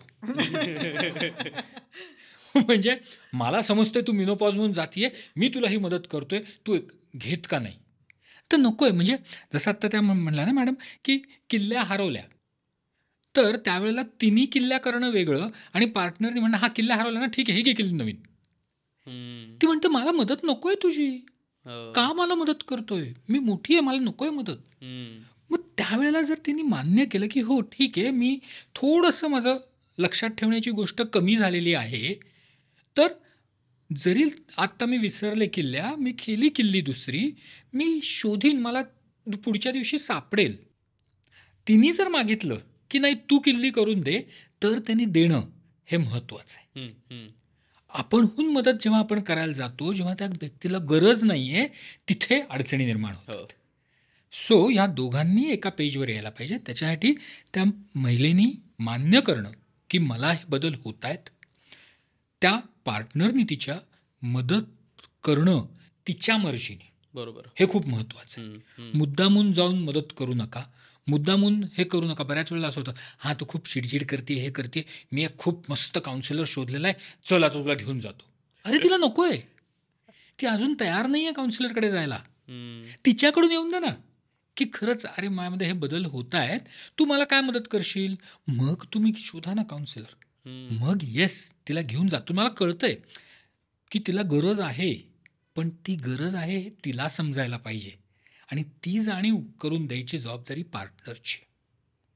आणि ती जाणीव कशी करायची आहे, तर चिडून, रागवून, ओरडून, तिला तुसडेपणाने वागून किंवा तिचा पाणउतारा करून दरवेळेला असं नाही करायचं आहे. हम्म. तर तिला नीट समजावून तिच्याकडे काय काय बदल होत आहेत हे जाणून घेऊन, हे असं तुला होतं आहे का, मग ते होत असेल तर मग त्याच्यामागचं काय कारण असू शकतं, मग आपण काय दोघं मिळून करू शकतो, मग आपण दोघं एक टीम म्हणून काय गोष्टी करू शकतो. ठीक आहे, तुला हे विसरायला होतं आहे, तर मग काम करू दे. काय 4 गोष्टी जसं त्या म्हणल्या, फोडणी किंवा भाजी. हो. ठीक आहे, बटाट्याची भाजी करायची, तर पहिलं काय करायचं, मी लिहून देतो तुला, चालेल का तुला, हम्म. की आधी तेल टाक, मग मोहरी टाक, मग हळद टाक, वॉटेवर, तर मी लिहून देतो. तर ह्या पद्धतीने जेव्हा पार्टनर बोलायला लागेल ना, तेव्हा तिला रिअलाईज होईल की अरे हो, हे आता आपलं सोपं आहे. मग पुढची भेंडीची भाजी करायला ती विचारणार नाही, हम्म. ती स्वतःच लिहून काढेल. हम्म. हम्म. हम्म. सो इथे पार्टनरचा रोल खूप महत्त्वाचा आहे. त्याचबरोबर कुटुंबातले जे बाकीचे लोक आहेत, मग ती लहान मुलं असतील किंवा सासू सासरे असतील, इतर मोठे मंडळी असतील, तर त्या लोकांनी पण तिच्याबरोबर मदत करणं गरजेचं आहे. तिच्या तक्रारी करणं पेक्षा तिच्याकडून ज्या काही गोष्टी घडत नाही आहेत त्या गोष्टींची तिला जाणीव योग्य प्रकारे करून देणं खूप महत्त्वाचं आहे. बरोबर. पूर्वी तू 2 वाजता स्वयंपाक संपवायची, आता 4 वाजले तरी स्वयंपाक संपत नाही. अरे ठीक आहे ना. मग त्या ह्याच्यामध्ये जर का त्या दुसऱ्या व्यक्तीने तिचा स्वयंपाक लवकर आरपावा म्हणून थोडीशी मदत केली तर 2ला संपेल स्वयंपाक. तर ह्या पद्धतीने कुटुंबाने पण एकमेकांना हाताळलं पाहिजे. राईट. आणि लास्ट महत्त्वाची गोष्ट मला जी सांगावीशी वाटते ती म्हणजे की आपल्या घरातल्या गोष्टी घराच्या बाहेरच्या कुठल्या व्यक्तीला आपण सांगतोय ह्याची जाणीव ठेवणं महत्त्वाचं आहे. माझी बायको अशीच झाली, माझी बायको अशीच वागते, तिला नीटच कळत नाही, ती आता विसराळूच झाली आहे, तिला समजतच नाही, हे जाऊन मी जर माझ्या मित्राला सांगितलं किंवा माझ्या बहिणीला जाऊन सांगितलं जी घराबाहेर राहते तर तुमच्या घरात अडचणी निर्माण होणार आहेत. So please don't do it. तुम्हाला कोणाची मदत घ्यायची, कोणाला सांगायचंय हे जाणीवपूर्वक ठरवा आणि मग पुढची हालचाल करा. एक ह्याच्यामध्ये सरांनी आधी एक मेन्शन केलं होतं पॉईंट, म्हणजे बायका त्यांच्या हेल्थकडे दुर्लक्ष करतात. बरोबर. आणि सपोज कुठलं हेल्थ बजेट ही गोष्ट फॅमिलीजमध्ये कमी असते, तर एस्पेशली बायकांच्यासाठी हेल्थ बजेट असतं. आणि टिपिकली बायका कसं नाही त्याला शाळेला जायचं, त्याला कॉलेज, आपण पैसे त्याच्यावरती खर्च करूया. म्हणजे बरेच माझ्याकडे जेव्हा पेशंट्स येतात आणि मी त्यांना स्क्रीनिंग टेस्ट लिहून देते, ते म्हणा नको आत्ता नको ह्याच्यावरती खर्च करायला, म्हणजे आमच्या घरी दुसरं काहीतरी बजेट आहे, म्हणजे टुडे माझं हेल्थ आज माझी प्रायोरिटी नाही आहे असं उत्तर देणाऱ्या पण बायका असतात. आणि हे लक्षात घेणं महत्त्वाचं आहे, जसं प्रीमेनोपॉज आहे, पिरियड प्रॉब्लेम्स आहे, थायरॉइड डिस्फंक्शन आहे, डायबिटीस आहे, हायपरटेन्शन आहे. तर पिरियड प्रॉब्लेम्स होणारा जो अनिमिया आहे त्याच्यामुळे सुद्धा डिप्रेशन होणं, रिकरंट इन्फेक्शन होणं, चिडचिडेपणा होणं, एक्झॉशन येणं, फटीग येणं, दम लागणं, काम करावंसं न उत्साह नसणं, हे अनिमियामुळे होतं. मग त्याचा उपाय किती सरळ आणि स्ट्रेट फॉरवर्ड आहे, डॉक्टरांकडे घेऊन जाणं, हिमोग्लोबिन चेक करणं, त्याच्यावरती उपाय. थायरॉइड डिस्फंक्शन आहे, ते त्याचं ऑप्टिमल मॅनेजमेंट करणं, ट्रीटमेंट घेणं, बरोबर ती गोळ्या घेते ना, वेळेवरती तिच्या गोळ्या मिळत आहेत ना तिला, ह्याच्याकडे लक्ष देणं. तिचं डायबिटीस कंट्रोल ठीक आहे का, ज्या बाईची शुगर वर खाली होतीये तिच्या स्ट्रेसमुळे, झोप नीट झाल्यामुळे, गोळी न घेतल्यामुळे, किंवा घरचा कोणीतरी आज पाहुणे येणार म्हणून लाडू कर, म्हणजे खीर कर, खाणं काय होत नाही, एक्स्ट्रा गोळी खाल्ली तर चालतंय. तिची शुगर अप अँड डाऊन होते, तिच्या ब्रेन हेल्थवरती फरक पडतोय, म्हणजे तिचं मूड अप अँड डाऊन होतंय, तिची स्लीप अपसेट होतीये. ह्या सगळ्या गोष्टींवरती नियंत्रण कसं आणायचं, तर हेल्थ बजेट प्रत्येक फॅमिलीला असलं पाहिजे. आणि त्याचा त्या बाईचा जो पोर्शन आहे तो तिला मिळाला पाहिजे. ह्याचंही जेव्हा फॅमिली म्हणून जेव्हा चर्चा होते किंवा डिस्कशन होतं त्याच्यामध्ये ते आलं पाहिजे. बरोबर. मला या सगळ्यामधनं हे खूप महत्त्वाचं वाटतं ना, की एकतर मेनोपॉजच्या काळात या गोष्टींमधनं जावं लागतं, किंवा या गोष्टी हे सिम्पटम्स आहेत, की कदाचित विसरणार आहे किंवा कदाचित थकवा वाटणार आहे. या गोष्टी माहीतच नसल्यामुळे ना, हे कशामुळे होतं कळत नाही, आणि त्यामुळे कदाचित समोरच्यांची चिडचिड होऊ शकते किंवा समोरच्या व्यक्तीला समजून न घेतलं जाऊ शकतं. तर मला वाटतं हे एक आज वेगळंच समजलेलं आहे, की या गोष्टींमधनं जावं लागतं, इमोशनली ऑल्सो आणि फिजिकली ऑल्सो. कारण चिडचिड होते तर का होते याचं कारण कळत नाही बऱ्याचदा, आणि मग त्याचं ते समजून घेणं फार महत्त्वाचं आहे. आणि आपल्याकडे अवेअरनेस नाही. इव्हन मेडिकल स्कूलमध्ये सुद्धा मेनोपॉज तुम्हाला थ्योरेटिकल शिकवलं जातं, त्याचे इतके परिणाम असतात, बायोसायकोसोशल, ह्याचं डिस्कशन मेडिकल कॉलेज म्हणजे आमच्या मेडिसिनच्या करिक्युलममध्ये पण नाही ना, OBGYNच्या करिक्युलममध्ये आहे. मला आठवते मी जेव्हा माझ्या मेडिसिनच्या इयर्समध्ये, तेव्हा माझी आई मेनोपॉजमधनं जात होती. ती कधीतरी एकदा खुर्चीत बसली आणि खाली असं रक्त पडलं, फ्लडिंग झालं तिला. तेव्हा अरे आईला काय होतं, तेव्हा माझी भीती काय, आपल्या आईला काहीतरी झालं, आपल्या आईला काहीतरी झालं. पण ॲक्च्युली ती मेनोपॉजमधनं जात होती, तिचा चिडचिडेपणा, ती स्वतः गायनेकॉलॉजिस्ट आहे, तिची भीती, तिच्या शरीरावरती होणाऱ्या चेंजेसबद्दल तिला जी अँझायटी होती ती कशी मॅनेज करत असे, तिला बोलायला कोणीच नव्हतं. तर हे अंडरस्टँडिंग आपल्या प्रोफेशनल्समध्ये पण, अगदी कॉलेज लेवलला स्टुडंट्सना किंवा घरातल्या मुलांना पण येणं खूप गरजेचं, की आईला काहीतरी होते, जस्ट आई शिकलेली आहे किंवा खूप केपेबल आहे की खूप स्ट्रॉंग आहे म्हणून ती सगळं झेलू शकते असं पण नाही आहे. तिला पण सपोर्टची गरज असते किंवा एक अंडरस्टँडिंगची गरज असते. हो बाबा, काहीतरी होतंय जे आपली आई अशी नव्हती, तिला काहीतरी होतंय, तिला सपोर्टची गरज आहे, अंडरस्टँडिंगची गरज आहे, प्रेमाची गरज आहे. मिनोपॉज म्हणलं ना, आणि आपण जेव्हा मिनोपॉजबद्दल वाचतो किंवा ऐकतो, नेटवर बघतो, तेव्हा फक्त 2च गोष्टीवरती फोकस असतो. एक म्हणजे हॉट फ्लॅशेस, की खूप गरम होणं, खूप गार होणं, खूप घाम येणं, एकदम गायब होणं. हा एका सिम्पटमवरती हे असतं. आणि दुसरं म्हणजे सेक्शुअल, ते आपण नंतर बोलू. तर ह्या 2च गोष्टीवरती फोकस असतो. पण ह्या 2 गोष्टींच्या व्यतिरिक्त खूप काय काय गोष्टी बदलत असतात. हम्म. म्हणजे हे जे काही इस्ट्रोजन नावाचं हॉर्मोन असतं ते त्या व्यक्तीच्या डोक्याच्या केसांपासून पायाच्या नखापर्यंत काम करतं. मध्ये जे काय येतं त्या सगळ्यावरती.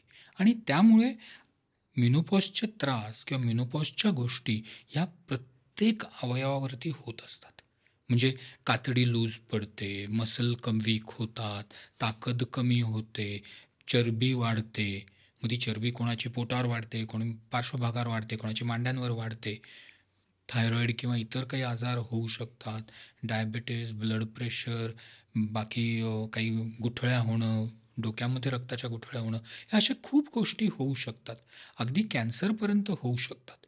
तर ह्या सगळ्या गोष्टींची जाणीव असणं फार महत्त्वाचं आहे. केवळ फक्त 2 गोष्टींवर फोकस हम्म. नाही पाहिजे.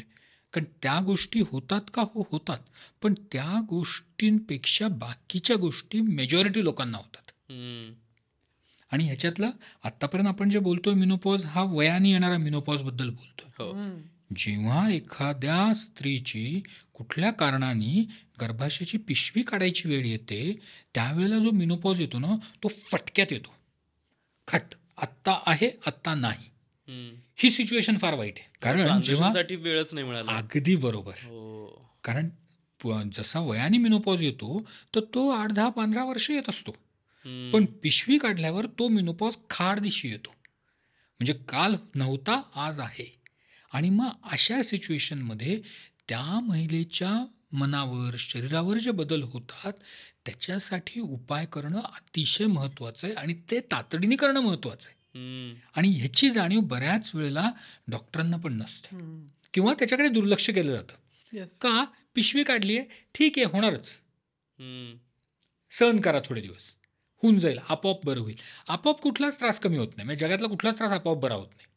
पण त्यामुळे पिशवी काढली तर त्याच्यानंतर हे मॅनेज करणं हे पण त्याच्या पुढची गोष्ट असते. बरोबर.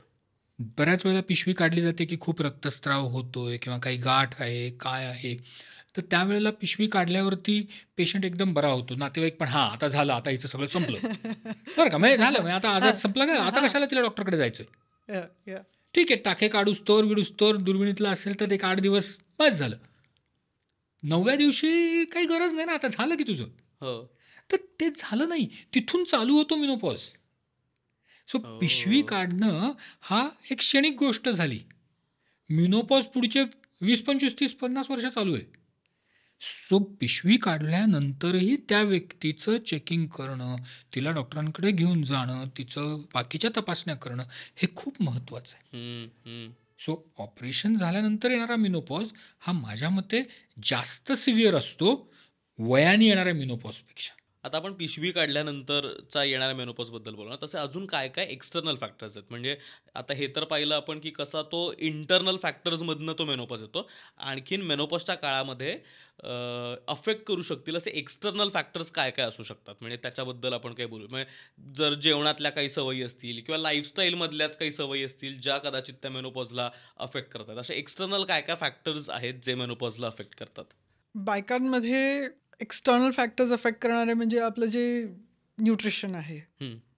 काय आपण खातो, फास्ट फूडचा जो प्रकार आहे त्याच्यामध्ये काही एस्पेशली ज्याच्यामध्ये खूप कंटॅमिनेशन असतं, प्रिझर्वेटिव्हचं आहे किंवा पेट्रोकेमिकल्स. आज आपल्या एन्व्हायरमेंटमध्ये खूप सगळे पीज बघतो आपण, पेस्टिसाइड्स आहेत, पेट्रोकेमिकल्स, प्रिझर्वेटिव्स, आपले पर्सनल केअर प्रॉडक्ट्स, प्रत्येकमध्ये एंडोक्राईन डिस्रप्टिंग केमिकल्स नावाचे काही गोष्टी असतात, पदार्थ असतात त्याच्यामध्ये.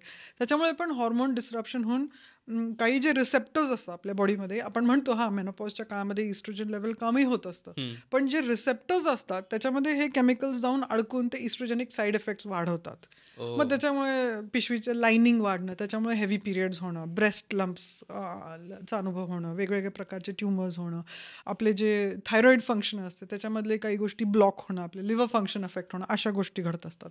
मग स्मोकिंग आहे, अल्कोहोल आहे, लाईफ सेडेंटरी खूप लाईफ झालेलं असणं आहे, स्ट्रेस आहे. जे लोक, ज्या बायका खूप स्ट्रेस घेतात, वेदर फायनान्शियल किंवा जॉब स्ट्रेस तुम्ही म्हणत होता, की आपल्या वर्क प्लेसमध्ये चिडचिड झाल्यामुळे आपले कामाचे प्रॉब्लेम्स, आपले वर्क रिलेशनशिप्स डिस्टर्ब होत आहे, आपलं पीस ऑफ माइंड डिस्टर्ब होत आहे त्या गोष्टींमुळे, किंवा झोप नीट न होणं, वेळेवरती न झोपणं. आज मोबाईल फोन हातात घेतला की तो कधी 2 तास जातात इंस्टाग्राममध्ये कळत नाही, किंवा टीव्ही नेटफ्लिक्स बघतच बसले एका सिरियल.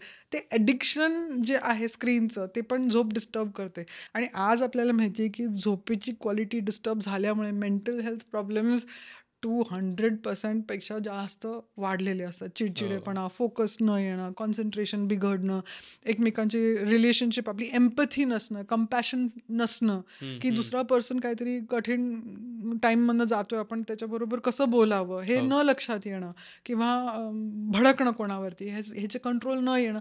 हे झोप नीट झाल्यामुळे कळत असतं, पण ते वळत नसतं, कारण की त्याची जी हायजीन असते, स्लीप हायजीन, ती मेंटेन झालेली नसते.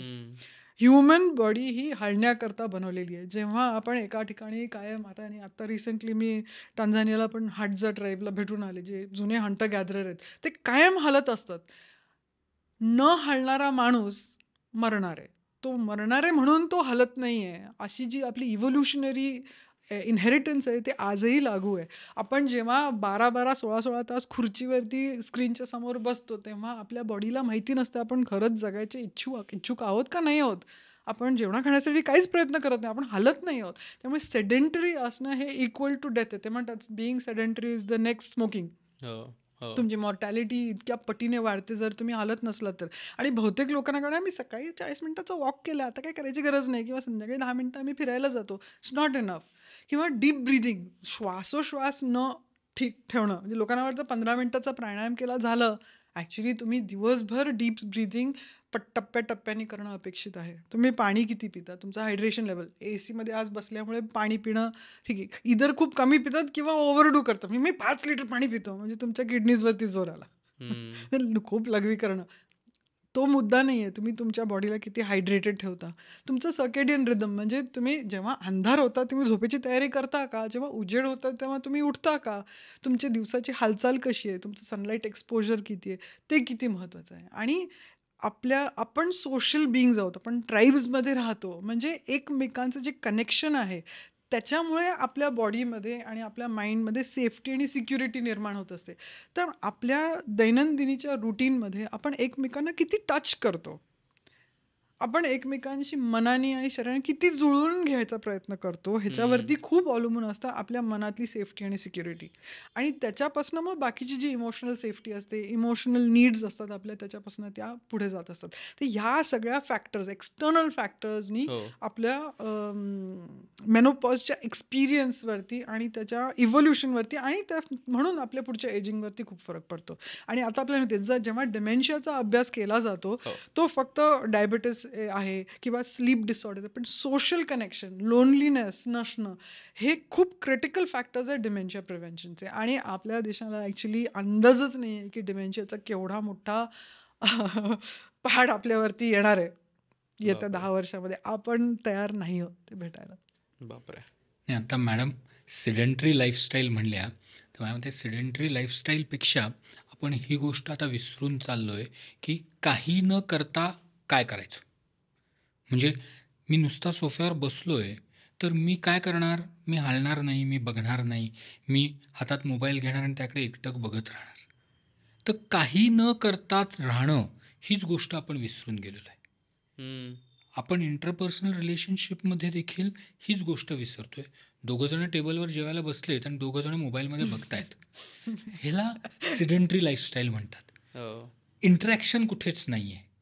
आणि त्याच्यात दुसरं टोक आहे की विचार सतत चालू आहे, मन शांतच नाही आहे, मन रिकामच नाही आहे. कधी मी कायम विचार करतोय, काहीतरी विचार चालू आहे.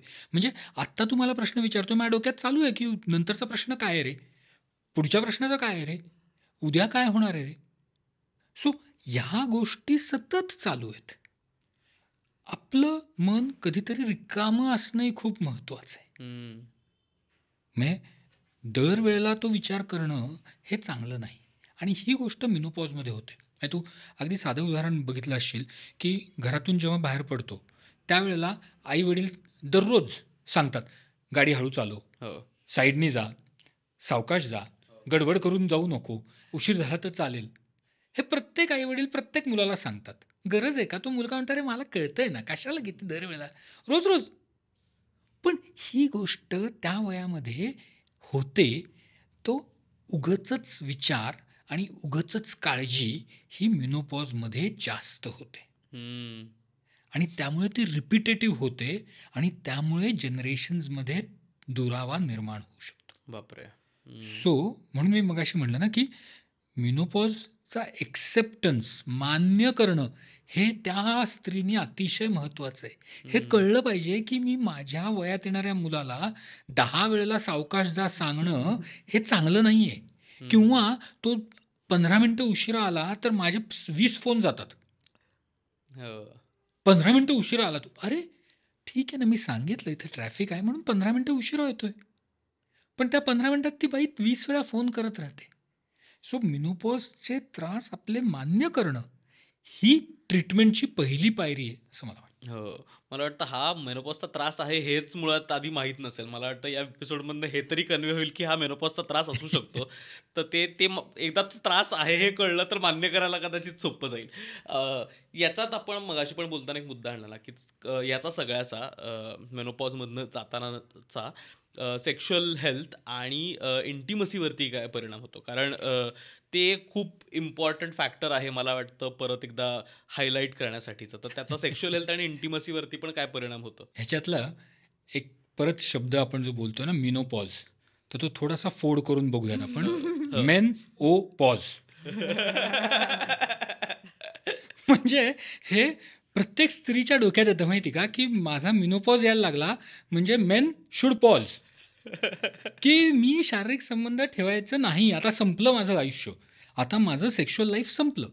म्हणजे मध्ये माझ्याकडे एक 78 वर्षाचे व्यक्ती आले होते मुंबईहून आणि ते म्हणले की आता त्यांची बायको काहीतरी 5-6 वर्ष लहान होती, 70-72 वर्ष.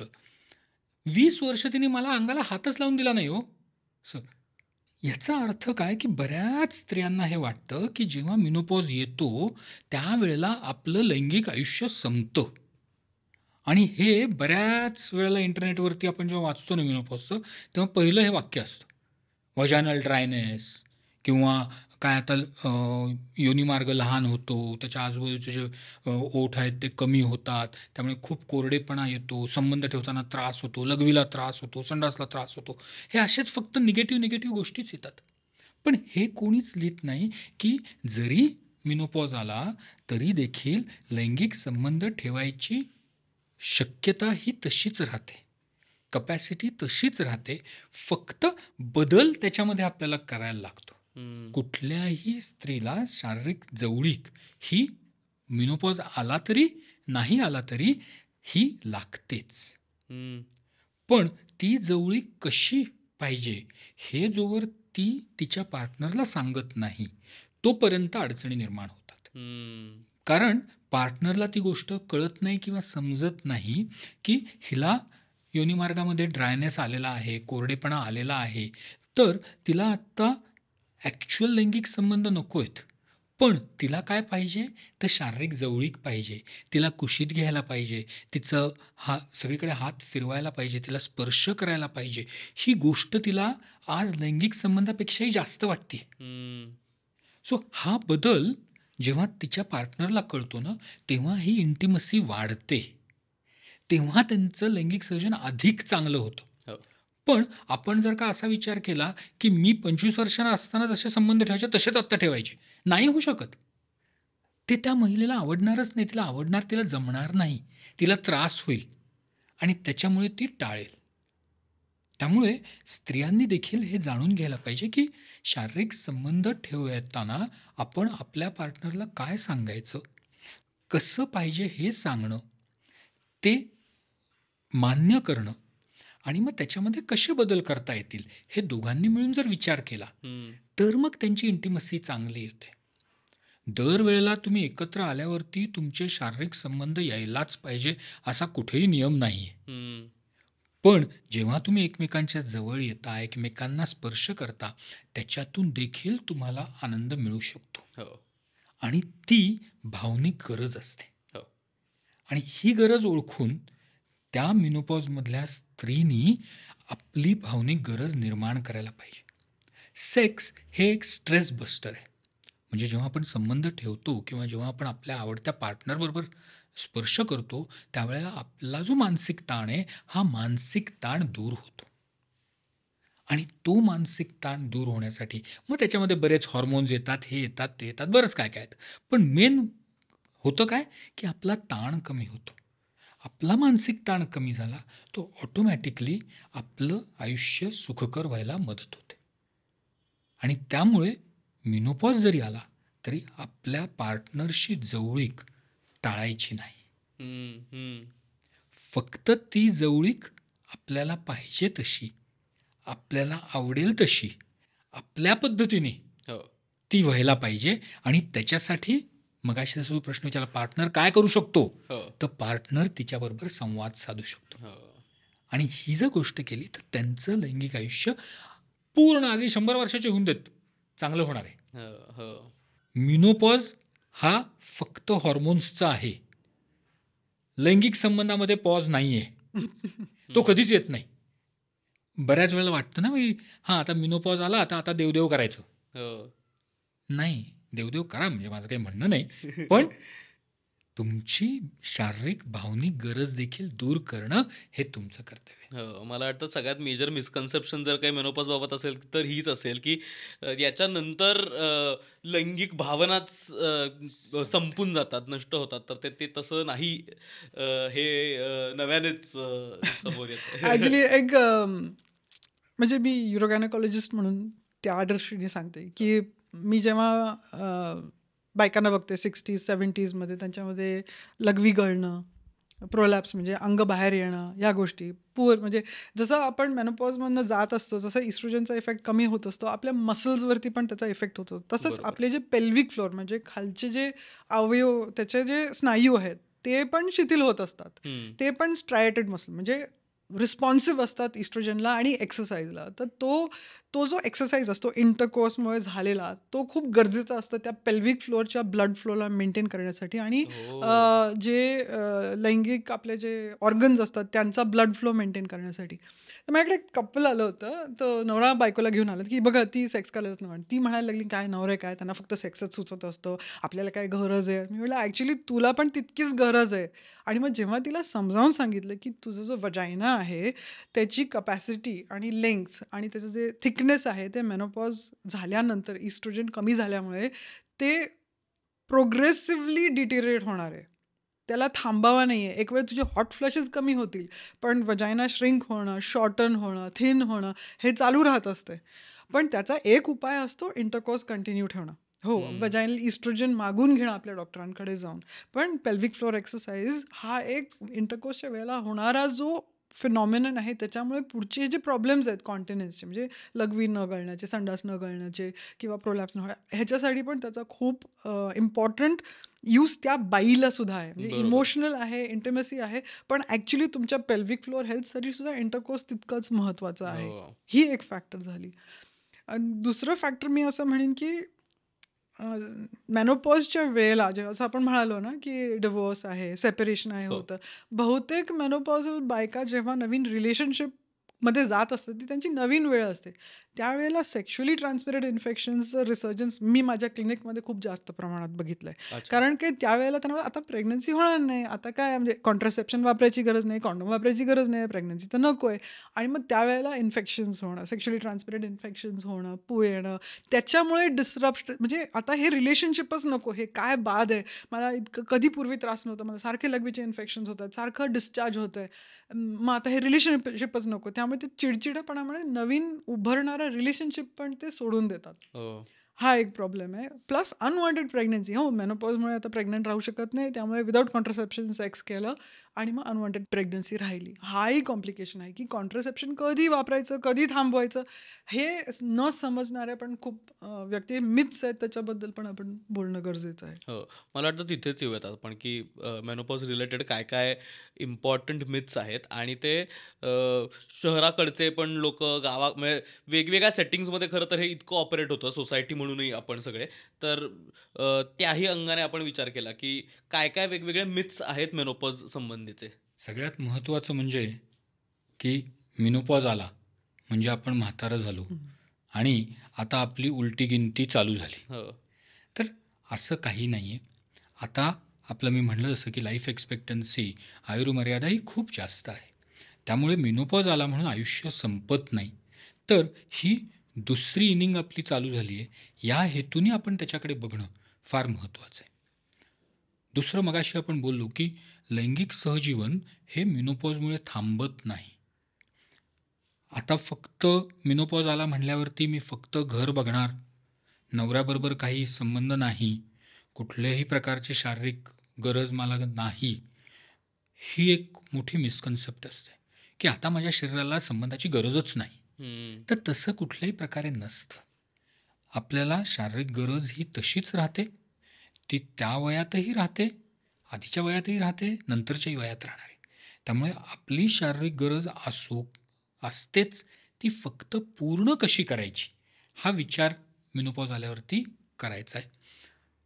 मिनोपॉज आला की दुसरं म्हणजे की मला काहीतरी आजार होणारच, हे एक कन्सेप्ट घेऊन खूप जण येतात. खूप भीती, मला डायबिटीसच होतोय म्हणून दर 7 दिवसांनी शुगर जाऊन करणार. नॉर्मल असते पण नाही, 7 दिवसात वाढला असेल तर.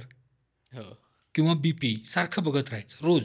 आता तर काय घरी बीपीचे मशीन लावतात आणि रोज सकाळी एकदा दुपारी एकदा आणि मग संध्याकाळी डॉक्टरांकडे नाही आम्ही बघितलं नॉर्मल होतो पण तुम्ही एकदा चेक करा.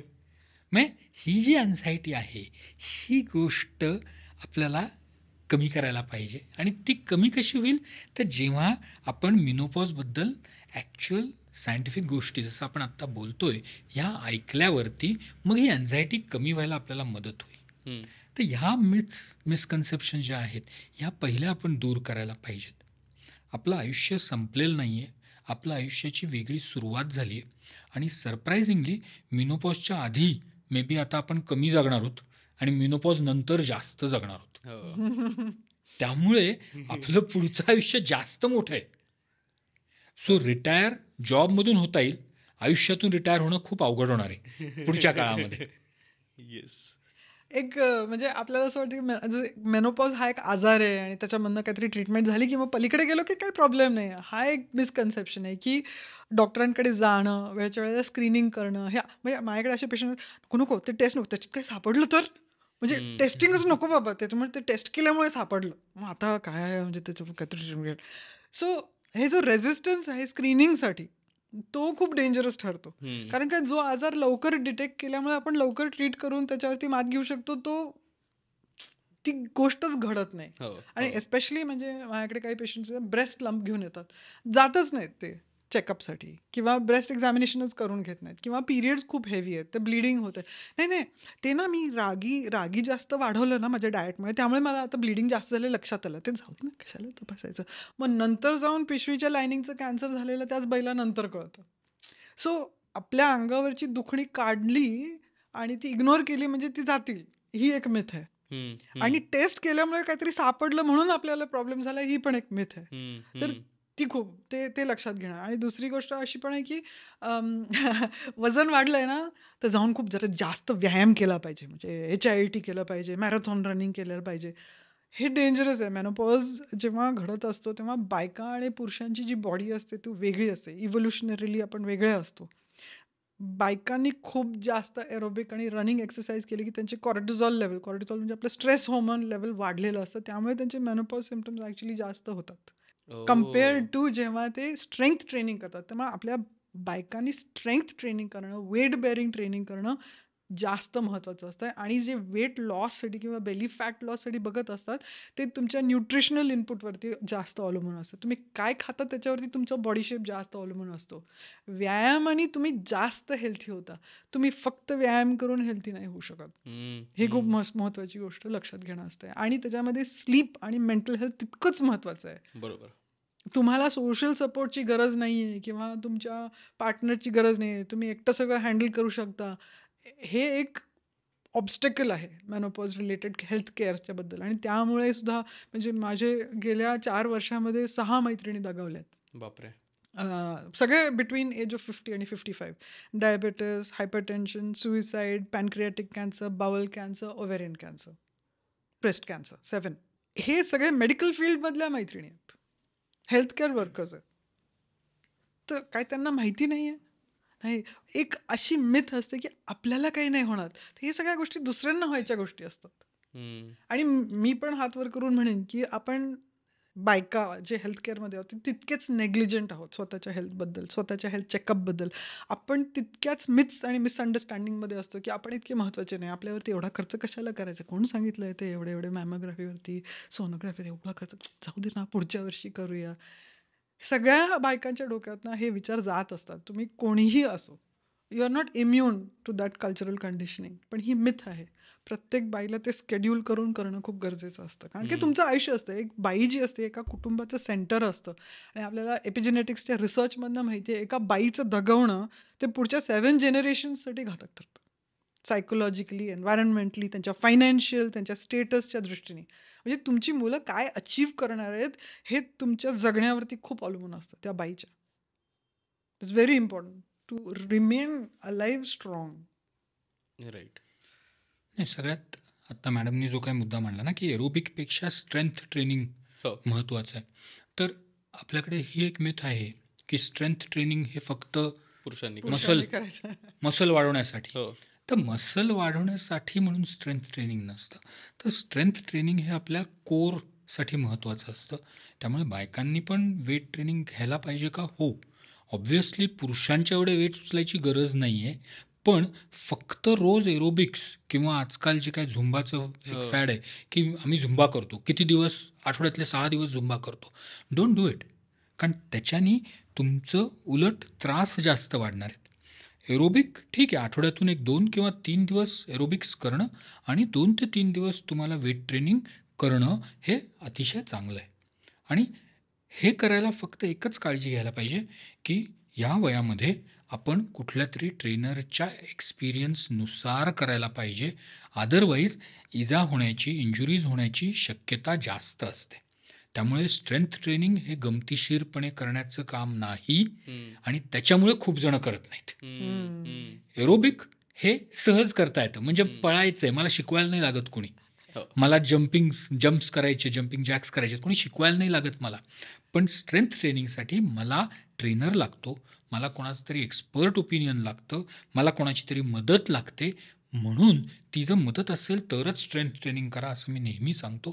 आपण होऊन जाऊन स्वतःच्या मर्जीने स्ट्रेंथ ट्रेनिंग कृपया करू नका. एक इंटरेस्टिंग स्टोरी आहे इव्होल्युशन मधनं सांगू. हो, हो, please, please. तर आमचे एक टीचर होते, ते आम्हाला सांगितलं, तुम्हाला पुरुषांमध्ये आणि महिलांमध्ये फरक काय माहिती आहे का, तर तुमच्या इव्होल्युशनमध्ये ठरतो. तर सपोज तुम्ही एका पुरुषांच्या ग्रुपला बघितलं की ते खूप पळतायत, तुम्ही जर हंटर गॅदरर होता पूर्वीच्या काळी, तर तो खूप पुरुषांना एकत्र पळताना बघितलं, तर ते काय करत असतील? ते हंटवरती निघालेत. त्यांनी काहीतरी बघितलंय आणि त्यांचा त्याच्यावरती फोकस आहे. आणि मी बघितलंय त्यांना, एकदा हंटवरती तुम्ही फोकस केला तर काही आलेलं तर तुम्ही बघत नाही, जोपर्यंत ते हंट कंप्लीट होत नाही, कारण की त्या दिवशीचं जेवण त्याच्यावरती अवलंबून असतं. त्यामुळे फोकस्ड एक्सरसाइज, फास्टेड एक्सरसाइज आणि मॅरेथॉन म्हणजे एरोबिक, स्प्रिंटिंग, रनिंग जे असतं ते मेनला जमतं. पण सपोज तुम्ही फिमेल कॅम्पमध्ये गेलात आणि बायकांना बघितलं ते करताना, तर तुम्ही काय तात्पर्य काढता? तर बायका प्रे असतात, ते पळून जात असतात फ्रॉम प्रेडेटर्स. म्हणून बायका काय करतात, पळत असतात. म्हणून बायका जेव्हा पळतात तेव्हा ही कॉर्टिझॉल लेवल वाढलेलं असतं, कारण की बायकांमध्ये रनिंग ही गोष्ट फिअरसाठी झालेली असते आपल्या इव्होल्युशनमध्ये. मग झुंबा का आवडतं, ग्रुप क्लासेस का आवडतात, कारण की बायका इव्होल्युशनरीली अडॅप्टेड आहेत ग्रुप ॲक्टिव्हिटीसाठी, जिकडे चबर चबर चबर चबर गाणं हे ते. आपण ग्रुप फोक डान्सेस बायका जास्त करतात. का आहे की कारण हे तुमचं इव्होल्युशनरी अडॅप्टेशन आहे, तुमच्या ब्रेनचं सेफ्टी आणि सिक्युरिटीसाठी असतं ते. म्हणून Zumba, music, group dances, folk dances बायकांना जास्त भातात. आणि आपण असं नाही आहे की स्ट्रेंथ ट्रेनिंग करू नये किंवा मॅरेथॉन रनिंग करू नये, हे अजिबात म्हणणं नाही आहे, कारण काय जेव्हा गरज पडते तेव्हा बायका पण हंटिंग करत होत्या, पण त्याचं प्रमाण खूप कमी होतं. आज मी जेव्हा हटजांना भेटले तेव्हा बायकांना विचारलं, तुम्ही का नाही हंटिंग करत, काय तो नाही नाही करायचं, ते आहेत ना करायला. मग आम्ही बाकीचं करतो, आम्ही गप्पा मारतो, आम्ही गॅदरिंगला जातो, आम्ही मुळं शोधतो, आम्ही हे शोधतो, गप्पा मारत मारत मारत त्यांची ॲक्टिव्हिटी चालत असते. सो हे लक्षात घेणे आपलं इव्होल्युशनरी अडॅप्टेशन आपल्या ब्रेनची वेगळी आहे पुरुषांची आणि बायकांची. वा. सेम एक्सरसाइज दोघांना नाही चालत. हे मला खूप इंटरेस्टिंग वाटतं की या सगळ्याचा कुठेतरी इव्होल्युशनचा पण संबंध लागतो. त्याच्यामुळे मी आता ठरवलं की मला हे असं वागायचं तर असं नाही करू शकत, कारण माझा मेंदू आणि माझं शरीर त्या पद्धतीनं इव्हॉल्व्ह होत आलेलं आहे. बापरे. आता आपण बऱ्याच अंशी काय काय तेजसमधनं जायला लागतं याच्याबद्दल बोललो, तर त्याच्यावरती काय पद्धतीनं सोल्युशन्स पण येतात. म्हणजे मेनोपॉझल जो काही त्रास आहे त्याच्यासाठी काही थेरपी किंवा काही ट्रीटमेंट्स काही अवेलेबल असतात का? किंवा काय पद्धतीनं त्यात मदत होऊ शकते वेगवेगळ्या गोष्टींमधून? जेव्हा आपण याचा उपाय शोधतो ना, हे उपाय 2-3 प्रकारे असतात. हं. एक वैद्यकीय उपाय. सो वैद्यकीय उपाय हा थोडा आपण आत्ता बाजूला ठेवूयात. दुसरे जे मेन उपाय आपल्या ऑडियन्सला सगळ्यात सहज करता येण्यासारखे, ते म्हणजे की लाईफस्टाईल अडॅप्टेशन. हं. लाईफस्टाईल अडॅप्टेशन म्हणजे काय? तर आपण आपल्या रोजच्या आयुष्यात काय बदल करू शकतो, हे सगळ्यात महत्त्वाचं आहे.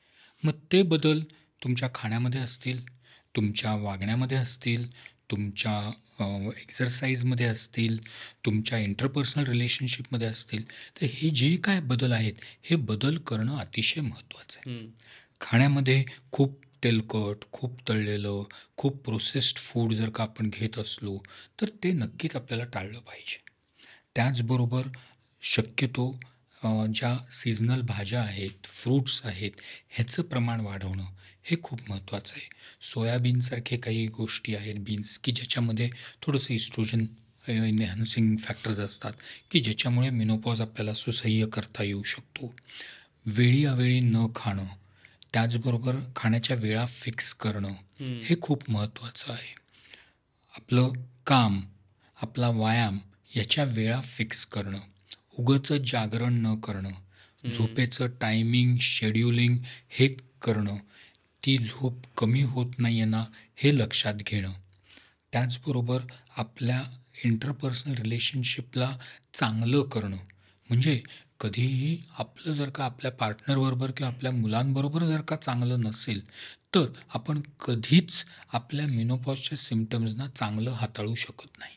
हं. त्यामुळे आपला जो काय त्रास आहे, हा त्रास शेअर करून तो कसा आपलं नातं चांगलं करण्यासाठी होईल, हा विचार करणं खूप महत्त्वाचं आहे. बरोबर. त्यामुळे आपलं इंटरपर्सनल रिलेशनशिप हे चांगलं ठेवणं, हे पण त्या व्यक्तीचं कर्तव्य आहे. आणि हे बदल स्वतः करायचे आहेत.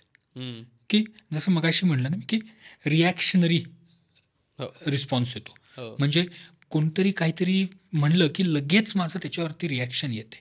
नाही व्हायला पाहिजे. ते थोडंसं आपल्या मनाला बांध घालणं, थोडंसं मानसिक ट्रेनिंग घेणं, स्वतःवरती प्रयोग करणं, हे खूप गरजेचं आहे. मी काय बोलते, मी कशी बोलते, कोणासमोर बोलते, मी हे बोललंच पाहिजे का? बोललं तर मी कुठल्या पद्धतीने बोललं पाहिजे, कुठले शब्द वापरले पाहिजेत, ते शब्द माझ्या पार्टनरला आवडतील का नाही आवडेल, हे सगळं तारतम्याचा विचार करून मग बोलणं हे खूप महत्त्वाचं आहे. आणि हे सगळं बोलताना आपण आपल्या पार्टनरला कुठे दोष देत नाही आहे ना, हे जाणीव ठेवायला पाहिजे. हं. हं. पार्टनर हा दुसरा नाही आहे, तो आपला मदतनीस आहे, ही भावना पहिली लक्षात घ्यायला पाहिजे. आणि मग ती भावना लक्षात आल्यावरती मग त्या पार्टनरला आपल्या त्रासामध्ये इन्व्हॉल्व करायला पाहिजे. होतं काय, की बऱ्याच वेळेला पार्टनरला इन्व्हॉल्व करायच्या ऐवजी पार्टनरला दोष दिला जातो. तू हे केलं म्हणून हे झालं, हं. तू हे केलं म्हणून मी असं बोलले, तू हे केलं म्हणून असं झालं.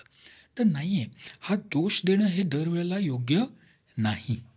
कारण तो दोष आपण पार्टनरला देत नसतो, आपलं फ्रस्ट्रेशन आपण पार्टनरवर काढत असतो. हं. त्याच्याऐवजी जर आपण त्या पार्टनरला विश्वासात घेऊन आपले बदल सांगितले, तर नक्कीच त्याच्यामध्ये फरक पडतो. ह्या सगळ्या लाईफस्टाईलमध्ये बदल केले आणि मग तरीही जर का इश्यू असतील, तर मग येस, वैद्यकीय इन्व्हॉल्वमेंट ही नक्की होते. वैद्यकीय उपाय खूप आहेत. हॉर्मोन्स आहेत, गोळ्या आहेत, इंजेक्शनं आहेत, काही इम्प्लांट्स आहेत, क्रीम्स आहेत, जेलीज आहेत.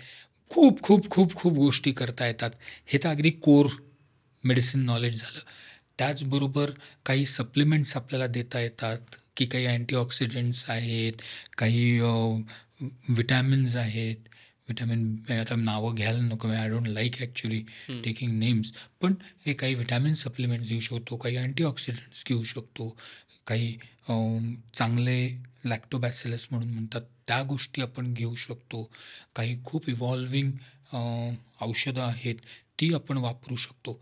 पण हे सगळ्या गोष्टी आपण डॉक्टरांच्या सल्ल्याने घेणं फार महत्त्वाचं आहे. हो. माझ्याकडे कितीतरी जण येतात, सर माझा काल 40वा वाढदिवस झाला, आता मला कॅल्शियमच्या गोळ्या चालू करा. अरे हे असं नाही आहे. सो तुम्ही तुमच्या मर्जीने त्या गोळ्या घ्यायच्या नाहीत, कारण तुम्हाला गरज नसताना तुम्ही कॅल्शियमच्या गोळ्या घेतल्या, उद्या तुम्ही माझ्याकडे किडनी स्टोन घेऊन याल. सो तुम्हाला काय गरज आहे हे त्या डॉक्टरांना ठरवून दे, आपलं आपण ठरवू नका. हो. आज कॅल्शियम आणि व्हिटॅमिन डी तर म्हणजे वेडावाकडं लोक घेतात, हो, हो, म्हणजे हो. त्याला शहर ग्रामीण काही हो, हे हो. नाहीये. पण त्याच्याऐवजी रोज सकाळी कोवळ्या उन्हामध्ये फिरायला जा, you will get the same amount of vitamin D. पण हे नाही कोणी सांगत हो. किंवा हे कोणी करत नाही. त्याच्याऐवजी गोळ्या घेतल्या की चालं, हां ती दर रविवारची गोळी ना, मला माहिती आहे कशी घ्यायची ती. म्हणजे बऱ्याच वेळेला असं होतं की खरंच मी एखादी गोळी दिली ती व्हिटॅमिन डीची, हां मला माहिती आहे, आम्ही घेतल्यात की मागच्या महिन्यात. तेव्हा स्वतःवर उपचार करायचे नाहीत. हो. आणि दुर्दैवाने आपल्याकडे हॉर्मोनल गोळ्या पण ओव्हर द काउंटर मिळतात. दुर्दैव आहे. पण ह्या अशा गोळ्यांमुळे आपल्याला किती त्रास होऊ शकतात याची जाणीव नसते. ह्या हॉर्मोनल गोळ्या किंवा हॉर्मोनल पिल्स, मी तुला सांगतो, पूर्वी वेस्टर्न वर्ल्डमध्ये मिनोपॉजचा त्रास झाला किंवा मिनोपॉज व्हायला लागला 45 वर्षाच्या प्रत्येक बाईला HRT म्हणजे हॉर्मोनल रिप्लेसमेंट थेरपी ही कंपल्सरी दिली जायची. Even today in NHS it is almost given to everyone who demands it. आणि त्याचे जे साईड इफेक्ट्स आहेत, हे साईड इफेक्ट जाणवल्यावरती मग ती हॉर्मोन रिप्लेसमेंट थेरपी ही फक्त सिलेक्टेड लोकांनाच द्यायची, हे नियम आले. सो त्यामुळे हे हॉर्मोन्स जेव्हा आपण घेतोय तेव्हा ते वैद्यकीय सल्ल्याने घेतोय का, त्याचे काही साईड इफेक्ट्स होत आहेत का, हे जाणीव ठेवणं हे फार महत्त्वाचं आहे. आणि हे लक्षात कोणाच्या येईल? फक्त डॉक्टरच्या येईल. त्यामुळे स्वतःवरती उपचार करून घेऊ नका. तुमच्या लाईफस्टाईलमध्ये बदल नक्की करू शकता तुम्ही, त्याच्यासाठी डॉक्टरांची गरज नाही आहे. हो. पण इतर काही उपाय करायच्या आधी नक्की डॉक्टरांचा सल्ला घ्या. येस. तुम्हाला काही यात ॲड करायचं आहे आणखीन काही गोष्टी ज्या ही प्रोसेस सोपी करण्यासाठी करता येऊ शकतील अशा काही? एक प्रेव्हलंट मिथ आहे प्रोटीन इनटेकबद्दल आणि प्रोटीन इनटेक ऑप्टिमाइज करण्याबद्दल. दुसरं एक मिथ आहे गट हेल्थबद्दल. आणि जसं सर म्हणाले तसं व्हिटॅमिन डी आणि कॅल्शियम. आपल्याला प्रोटीन कशासाठी लागतं किंवा व्हिटॅमिन डी आणि कॅल्शियम कशासाठी लागतात? आपल्या बोन्ससाठी लागतं, आपल्या मसल्स, आपले टिश्यूज रिजेनरेट करण्यासाठी. तर आपली बॉडी ह्या गोष्टींचं युटिलायझेशन कसं करतं हे विचार करणं पण तितकंच गरज आहे ना. जर तुम्ही बैठे असलात दिवसातले 12, तर तुम्हाला गरज काय आहे चांगल्या बोन्सची, चांगल्या मसल्सची? हां, सो हे लक्षात घेणं महत्त्वाचं की तुमची बॉडी काय यूज करते त्याच्यावरती अवलंबून असते की तुम्ही जे तोंडातनं घेतात त्याचं अब्झॉर्प्शन आणि युटिलायझेशन कसं होतं. बरोबर. जर तुम्ही व्यायामच करत नसलात तर त्या कॅल्शियमचा तुमच्या किडनीवरती भार पडणार आहे. तर व्हिटॅमिन डी तुमच्या गटमधनं ॲब्झॉर्ब होणार नाही, कारण की तुमची गट हेल्थच ठीक नाही आहे. तुम्ही जे प्रोटीन खाताय त्याचं जे काय ऑप्टिमल लेवल आहे, तुम्ही त्या लेवलचं मसल ट्रेनिंग करत नसलं तर ते प्रोटीन कुठे जाणार? ते परत तुमच्या किडनीवरती जोर पडतो. त्यामुळे नुसतंच प्रोटीन सप्लिमेंट्स डबे विकत घ्यायचं आणि चॉकलेट, आज चॉकलेट ड्रिंक होतं, हा मस्त चॉकलेट ड्रिंक होतं, आम्ही भरपूर फ्रूट्स आणि हनी पण घालायचं आणि माका आणि हे आणि ते घालायचं आणि काय छान आहे. आणि व्यायाम काही नाही करायचं किंवा तुम्ही मसल बिल्डिंग तुमचा जो फोकस आहे तो सोडून द्यायचा, हे उपयोगाचं नसतं. तर आपली जी बॉडी आहे ती एक कॉम्पोजिट गोष्ट आहे, ती डायनॅमिक आहे, ती चेंज होते. बोन हे लिव्हिंग स्ट्रक्चर आहे, हे डायनॅमिक आहे, ते रिस्पॉन्ड करत असतं, ते असं स्टॅटिक नाही आहे. म्हणजे तर तुम्ही ज्या पद्धतीचे व्यायाम करता, ज्या पद्धतीने वेट ट्रेनिंग करता, त्यामुळे ते कॅल्शियम डिपॉझिशन होतं, त्यामुळे ते प्रोटीन डिपॉझिशन होत असतं. आणि मेनोपॉज नंतर जो ऑस्टिओपोरोसिस वगैरेचा त्रास होतो, त्याच्याबद्दल आपण बोलणार आहोत, तो ह्या कारणामुळे होत असतो की ती जी ॲक्टिव्हिटी असते ज्याच्यामुळे डिपॉझिशन होत असते ती सफिशियंट नसते किंवा ती इनकरेक्टली केलेली असते. हे एक माणूस. आणि मग जेव्हा आपण मेडिकल ट्रीटमेंटबद्दल बोलतो, सर अगदी बरोबर म्हणाले की तुम्ही मेडिकल सुपरविजनच्या खाली असल्याखेरीज कुठलेही जे प्रिस्क्रिप्शनच्या गोळ्या असतात ते घेऊ नये. माझ्याकडे असे पेशंट्स येतात, ती माझी मैत्रीण होती, तिने मला सांगितलं की ह्या गोळ्या घेतल्या ना, ती तिथे घाम वगैरे यायचं ते पूर्ण बंद झालं माहिती का, तू पण घे. आणि ते सुरू केलेलं असतं आणि त्या बाईचं झालेली असते हिस्ट्रेक्टमी. तिला वेगळ्या पद्धतीच्या गोळ्या असतात. हिची झालेली नसते हिस्ट्रेक्टमी. तिला त्या गोळ्या खाल्ल्यामुळे ब्लिडिंग सुरू होतं. अरे मग बापरे. त्याचे कॉम्प्लिकेशन्स. तर आपल्याला सजग राहायला पाहिजे की आपलं जे सुपरविजन आहे ते एका क्वालिफाईड स्पेशलिस्टकडे झालं पाहिजे, ज्याला माहिती आहे की तुमचे सिम्पटम्स आहेत, तुमचं मॅनेजमेंट काय आणि लाँग टर्म रिलेशनशिप त्या फिजिशियन बरोबर असणं खूप गरजेचं आहे. आज शॉपिंग, आपल्याकडे फिजिशियन शॉपिंग ही गोष्ट खूप कॉमन आहे. आज जाऊ दे, त्या डॉक्टर तर नाही जमलं ना, त्यांच्याकडे जाऊ आपण. मैत्रिणींनी सांगितलं तिकडे जायचं, मग आम्ही पार त्या गावापर्यंत गेलो होतो, ते डॉक्टरना मस्त आहेत बघा असे खूप लोक करतात. तर ही चुकीची गोष्ट आहे ह्या वेळेला, कारण का ह्या वेळेला खूप गोष्टी एकत्र घडत असतात. एकतर एजिंग तर आहेच, पण पिरियडचे प्रॉब्लेम्स असतात, ब्रेस्ट रिलेटेड प्रॉब्लेम्स असतात, मग तुमचं डायबिटीस असतं, थायरॉइड असतं, BP असतं, हॉर्मोन थेरपी असते, कॉन्ट्रासेप्शन असतं, इन्फेक्शन्स असतात. हे सगळ्या गोष्टींचं अंडरस्टँडिंग घेणं, मग त्याचा इफेक्ट तुमच्या हार्टवरती होणार आहे, तुमच्या BPवरती होणार आहे. जो कॉम्पोजिट अंडरस्टँडिंग असतं तो ज्या स्पेशलिस्टकडे असतं त्याच्याकडे लाँग टर्म फॉलोअप असणं खूप गरजेचं असतं. मग पुढे जाऊन तुमच्या स्क्रीनिंग टेस्ट कधी केव्हा करायचे, ते कसे ॲनालाइज करायचे, त्याचा इफेक्ट काय असतो, हे सुपरविजन खाली ते ट्रॅक कसं करायचं हेही समजणं गरजेचं असतं. तर ही जी मेथोडॉलॉजी आहे ही रिसेंटली आता मध्ये आलेली इंटरनॅशनल मेनोपॉज गाईडलाईन्सच्या खाली, आपल्या इंडियन मेनोपॉज सोसायटीच्या गाईडलाईन्स खाली. हे जे सोसायटीज आहेत, मेडिकल सोसायटीज आहेत, ते कायम गाईडलाईन्स बनवत आहेत तुमच्या डॉक्टर्सना समजण्यासाठी की तुम्हाला कसं मॅनेज करायचं. तर त्यांच्याकडे लिस्ट पण असतात स्पेशलिस्ट जे आहेत, तर ती लिस्ट पण आपण कन्सल्ट करू शकतो. बाबा हा जो डॉक्टर आहे हा या स्पेशालिटीमध्ये क्वालिफाईड आहे किंवा ह्यांनी हे मिळवलेलं आहे. तुम्ही जेव्हा त्या स्पेशलिस्टकडे जाता तेव्हा तुमच्याकडे स्टँडर्डाइज्ड एक अप्रोच मिळतो की तुमच्या कुठल्या सिम्पटम्सला कशी ट्रीट करायचं, काय त्याचं एव्हिडन्स बेस काय आहे, ज्याच्यासाठी सायंटिफिक प्रूफ आहे त्या गोष्टीसाठी. आणि बरं हेही लक्षात घेणं गरजेचं आहे की मेनोपॉज ही यंग स्पेशालिटी आहे. कायम त्याचा जो एव्हिडन्स बेस आहे आणि त्याचं जे ॲनालिसिस आहे ते बदलत राहते. त्यामुळे जे 10 वर्षापूर्वी लागू होतं, 5 वर्षापूर्वी लागू होतं, तेच उद्या लागू असणार आहे हे नाही आहे. त्यामुळे तुम्ही सजग व्हायला पाहिजे. तुम्ही एक वाईज आणि इन्फॉर्म्ड पेशंट असणं खूप गरजेचं आहे. तुम्ही तुमचं इन्फॉर्मेशन आणि नॉलेज बेस वाढवणं गरजेचं आहे आणि नुसतं गुगल सर्च करून नाही. काही वेबसाईट्स असे आहेत जे अप्रूव्ड आहेत, NHS अप्रूव्ड आहेत, किंवा आपले फॉक्सीची जी इंडियन ऑर्गनायझेशन आहे OBGYNची, त्यांनी सर्टिफाय केलेले काही हेल्थ वेबसाईट्स आहेत. So health information on the net HIN असा एक स्टॅम्प असतो जे हेल्थ इन्फॉर्मेशन अप्रूव्ड असते बाय दोज ऑर्गनायझेशन, की ती एव्हिडन्स बेस्ड आहे, इंटरनॅशनल गाईडलाईन्सच्या प्रमाणे लिहिलेली आहे. तीच फक्त आपण वेबसाईट्स वाचावे. असे रँडम इंटरनेटवरती ऐकलेल्या गोष्टी वाचू नये, आपल्या मैत्रिणींनी घेतलेली औषधं घेऊ नये, कारण की त्याचा आपल्याला त्रास होऊ शकतो. आणि प्रॉब्लेम काय होतो की करेक्ट ट्रीटमेंट डिले होते. आणि मी हे खूप ब्रेस्ट लम्प्सच्या बद्दल खूप पेशंट्सना म्हणते की तुम्हाला ब्रेस्ट लम्प सापडला तो काही असो, तुम्ही डायग्नोज करायला जाऊ नका. तुमचे डॉक्टरसुद्धा नुसतं हात लावून डायग्नोज करणार नाहीत, ते फुल्ली इन्व्हेस्टिगेट करून टेस्ट करून करतील, कारण की delay in diagnosis is equal to increase in death. Delay नाही व्हायला पाहिजे. आणि त्यामुळे आपण जेव्हा मी ह्या बाबांकडे जाते, मी थोडं हर्बल खाऊन बघते, मी थोडं इकडचं करते, मी थोडी ही पॅथी चालवते, ती पॅथी चालवते, त्याच्यामुळे काही महत्त्वाच्या गोष्टी असतात त्याचे डिले, डायग्नोसिसच्या डिलेमुळे त्याच्यामध्ये आपण दगावू शकतो. आणि तसं होऊ नये, कारण आजच्या काळामध्ये काय अवेलेबल नाही आहे, इन्फॉर्मेशनची तर कमी नाही आहे ना, विजडमची कमी आहे. आता आपण बऱ्यापैकी फिजिओलॉजिकल चेंजेस, त्याचा मेंटल हेल्थचा परिणाम आणि या सगळ्या गोष्टींबद्दल बोललो. याचा सोसायटी आणि कल्चरल पण किती मोठा इम्पॅक्ट आणि किती परिणामही आहे मेनोपॉजचा, याच्याबद्दल आपण थोडं बोलू शकलो तर. मेनोपॉज ही गोष्ट काहीतरी लपवायची गोष्ट आहे, काहीतरी आपण अशेम्ड आहोत ही आपल्याला घडतीये, किंवा हे मला घडायला नको आहे, किंवा असं मी म्हातारपण नाही एन्जॉय करू शकत, मी टॉलरेट नाही करू शकत. हे ॲक्च्युली प्रेव्हलंट आहे, एक अंडर करंट आहे आपल्या सोसायटीमध्ये डिनायलचा, की ही गोष्ट ॲक्सेप्ट करणं गरजेचं आहे. आणि आपण हे आज TV वरती किंवा सगळे हे यूथ आणि एजलेसनेसच्या मागे, किंवा आपण साधं इंस्टाग्रामवरती ना biohacking, as I am going to live to 120 bla bla bla, आणि reverse your ageing, age gracefully किंवा व्हायब्रंट, हे सगळे ॲड्स जेव्हा बघतो तेव्हा एक आपल्याला फॅन्टसी निर्माण होते की आपल्याला हे कधीच प्रॉब्लेम व्हायला नको, कारण झाले तर ते लपवणं गरजेचं आहे. मग ते कव्हर अप करणं, किंवा आज जी ब्युटी इंडस्ट्री आहे ती कायम प्रत्येक गोष्ट तुम्ही कशी लागणार, रिंकल्स नाही व्हायला पाहिजे, तुम्ही हे सगळं खूप फोकसमध्ये येतं.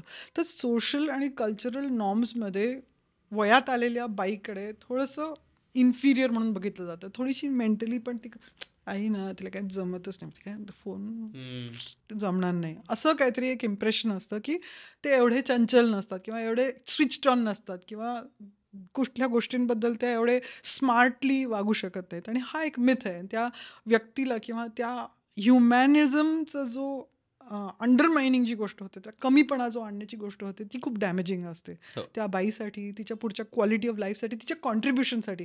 आणि मध्ये ते म्हणाले की जॉबमध्ये असलेल्या बायका, आज सिनियर लेवल मॅनेजमेंटच्या बायका आपण जर बघितल्या ग्लोबली तर प्रमाण वाढते. आणि इंडिया ॲक्च्युली खूप छान आहे, कारण की आपण लीडर आहोत. विमेन लीडर्समध्ये आपण टॉप 9%, आपल्याकडे इतका जास्त नंबर आहे कम्पेअर्ड टू ग्लोबल इंडस्ट्री. पण त्याच्यामधल्या 60% बायका ते प्रोफेशन गिव्हअप करतात किंवा जॉब गिव्हअप करतात मेनोपॉज रिलेटेड सिम्पटम्समुळे. घरच्या गोष्टी मॅनेज करू शकत नाही. नवरा क्रिटिसाइज करतो की तू घरी आली की चिडचिड करते, तुझ्यात काही एनर्जी नसते, त्यामुळे तो जॉब सोडून दे. वर्क प्लेस बेस्ड डिस्क्रिमिनेशनमुळे तिला काही जमणार नाही, किंवा पिरियड्स इनकॉन्टिन्युअन्स म्हणजे लघवीचे प्रॉब्लेम झाल्यामुळे किंवा पिरियड खूप हेवी आल्यामुळे ब्रेक्स लागतात, टॉयलेट ब्रेक्स लागतात. आज आपल्या देशामध्ये अजूनही विमेन्सचे टॉयलेट्स चांगले नसतात. आणि कितीतरी पेशंट्स आहेत जिथे कॉमन टॉयलेट्स आहेत, ते तिथे पॅड्स चेंज करू शकत नाही, त्यांना लघवीला सारखं जावं लागतं, त्याच्यासाठी त्यांना फॅसिलिटीज नाही आहेत. तर ह्या सगळ्या गोष्टींमुळे डिस्क्रिमिनेशन होते त्यांच्या अगेन्स्ट. त्यांना जॉब सोडून घरी बसावं लागतं, त्याच्यामुळे चिडचिड होते, प्लस फायनान्शियल बर्डन वाढत असतं. तर हा जो सोशिओ कल्चरल स्टिग्मा आहे ह्या बायका, तो बदलणं खूप गरजेचं आहे. येस. नाही, माझ्या मते दुसरं एक ह्याच्यामध्ये कारण असतं की मासिक पाळी ही स्त्री असण्याची एक जाणीव आहे. ती स्त्रीत्वाचं निशाणी आहे आपण म्हणूयात. आणि जेव्हा ती मासिक पाळी जाते त्यावेळेला स्त्रीला थोडंसं ही भावना येते की आता मी स्त्री राहिलेली नाही, माझ्यातलं स्त्रीत्व जे आहे ते कमी झालं आहे. आणि हे एक मेजर प्रॉब्लेम येतो की ज्याच्यामुळे तिला स्वतःचे स्त्री असल्याची जी जाणीव असते, की मासिक पाळी ही स्त्री असल्याची जाणीव आहे, हो. दुसरं काही नाही आहे. आणि तीच जेव्हा जाते त्यावेळेला थोडंसं तिला डिप्रेशन हे येतं. आणि मग ह्या डिप्रेशनमधून ती वेगवेगळे चुकीचे निर्णय स्वतःसाठी घ्यायला लागते. मग तिला आपण वय झाल्यासारखं वाटतं, मी स्त्री नाही, माझे काही वागणं पुरुषी होतं आहे का, मग माझं वजन वाढतं आहे, माझं पोट वाढतं आहे, तर म्हणजे मी पुरुषांसारखी होती आहे का, माझ्या पुरुषातले हॉर्मोन्स जे असतात ते माझ्यात वाढलेत आता. नाही, ह्या अशा वेगवेगळ्या विचारातून ती डिप्रेशनमध्ये जायला लागते. त्यामुळे मासिक पाळी does not define your femininity. तुमचं स्त्रीत्व जे आहे हे मासिक पाळीवर अवलंबून नाही, तो स्त्रीत्वाचा एक भाग आहे. हे जेव्हा आपण जाणून घेऊ त्यावेळेला ती जाताना जे काय त्रास होतील किंवा जे काय बदल होतील ते बदल आपण स्वीकारूयात. ते तुमचं स्त्रीत्व नाही आहे, ती तुमच्यामध्ये असलेली एक गोष्ट आहे. तुमचं स्त्रीत्व तसंच अबाधित राहणार आहे. हो. आणि ते अबाधित राहिलं तरच तुमचं पुढचं आयुष्य सुखकर होणार आहे. म्हणजे जसं मगाशी या म्हणल्या की छातीत असलेल्या गाठी स्त्रिया लपवतात, त्याच्या मागचं एकमेव कारण असतं की उद्या जर का माझं ऑपरेशन करायची वेळ आली तर माझी छाती अर्धी एक काढायला लागेल आणि त्यावेळेला मी स्त्री दिसणार नाही, माझी स्त्रीत्वाची भावना कमी होईल. आणि त्याच्यामुळे लपवण्याकडे हे लक्ष दिलं जातं. आणि म्हणून मासिक पाळी जाताना जे त्रास होतील ते ती स्त्री मुकाट्याने सहन करते. जितका वेळ सहन करता येईल तितका वेळ सहन करते. कोणाकडे ती सांगत नाही, तक्रार करत नाही, स्वतःच कुढत बसते आणि त्रास वाढवत राहते. सो तुमची पाळी तुमचं स्त्रीत्व दर्शवत नाही, तो एक भाग आहे असं मला वाटतं. येस, मला वाटतं खूपच महत्त्वाचा मुद्दा आहे ज्याच्यावरनं आपण एंड करू शकतो. आपल्याकडे कल्चरली म्हणजे त्या पेट्रियार्कीमधनं पण ते सहन करण्याला इतकं ग्लॉरिफाय केलं गेलं ना, आणि त्याचं बर्डन कायम बायकांवरती जे टाकलं की सहन करणं म्हणजे काहीतरी आपण झेंडे काढतो आहोत आणि काहीतरी मोठं करतो आहोत आणि त्यातनं मोठेपणा मिरवतो आहोत. हे जे सतत त्यातनं एक वेगळंच डोपामिन सिक्रीट करण्याचा प्रयत्न करतात. तर मला वाटतं ते फारच अजिबातच गरजेचं नाहीये. तर जे जे त्रास ज्या ज्या वेळेस ज्या ज्या टप्प्यात होत असतील त्या त्यावेळेस योग्य पद्धतीनं ते अड्रेस करणं खूप गरजेचं आहे आणि स्वतःला त्याबद्दल एज्युकेट करून घेणंही खूप जास्त गरजेचं आहे. आणि आपल्या आजूबाजूचे स्त्री पुरुष, आपल्या आजूबाजूचे माझी आई, माझी बहीण, माझी बायको किंवा माझ्या मैत्रिणी या सगळ्या टप्प्यांमधनं जाणार आहेत आणि त्यासाठी म्हणूनही मी याच्याबद्दलची माहिती घेणं म्हणजे मी त्या व्यक्तीला, माझ्या जवळच्या व्यक्तीला ज्यांच्यावर मी प्रेम करतो त्यांना समजून घेण्यासाठी, ते जसे वागतायत, ज्या टप्प्यांमधनं जात आहेत त्यात त्यांना मदत होण्यासाठी आणि आणखीन त्रास न होण्यासाठी मी मदत करू शकीन, यासाठी हे सगळं समजून घेणं खूप महत्त्वाचं आहे. एक तर खूप थँक्यू तुम्हा दोघांनाही, तुम्ही आलात आणि मला वाटलं नव्हतं इतका मोठा याचा वाईड लँडस्केप आहे मेनोपॉजचा आणि तो एक वेगळ्या पद्धतीनं तुम्ही दोघांनी समजावून सांगितलात. मलाही आता माझ्या आई वेगवेगळ्या टप्प्यांमधनं जशी वागत होती आणि त्यात मी कुठे कमी पडत होतो हे मला स्वतःला आता एक रिलेट करता येतंय. आय विश आपण काही आधी केला असता म्हणजे मी त्या प्रोसेसमध्ये तिला मदत करू शकलो असतो. तर थँक्यू सो मच. आणि तुम्हाला आजचा एपिसोड कसा वाटला जरूर कळवा. यूट्यूबवर बघताय तर सबस्क्राईब करा आणि इतर कुठल्याही मीडियम्सवरती ऐकताय तर फॉलो करायला विसरू नका. Thank you so much. लो बसावा. थँक्यू.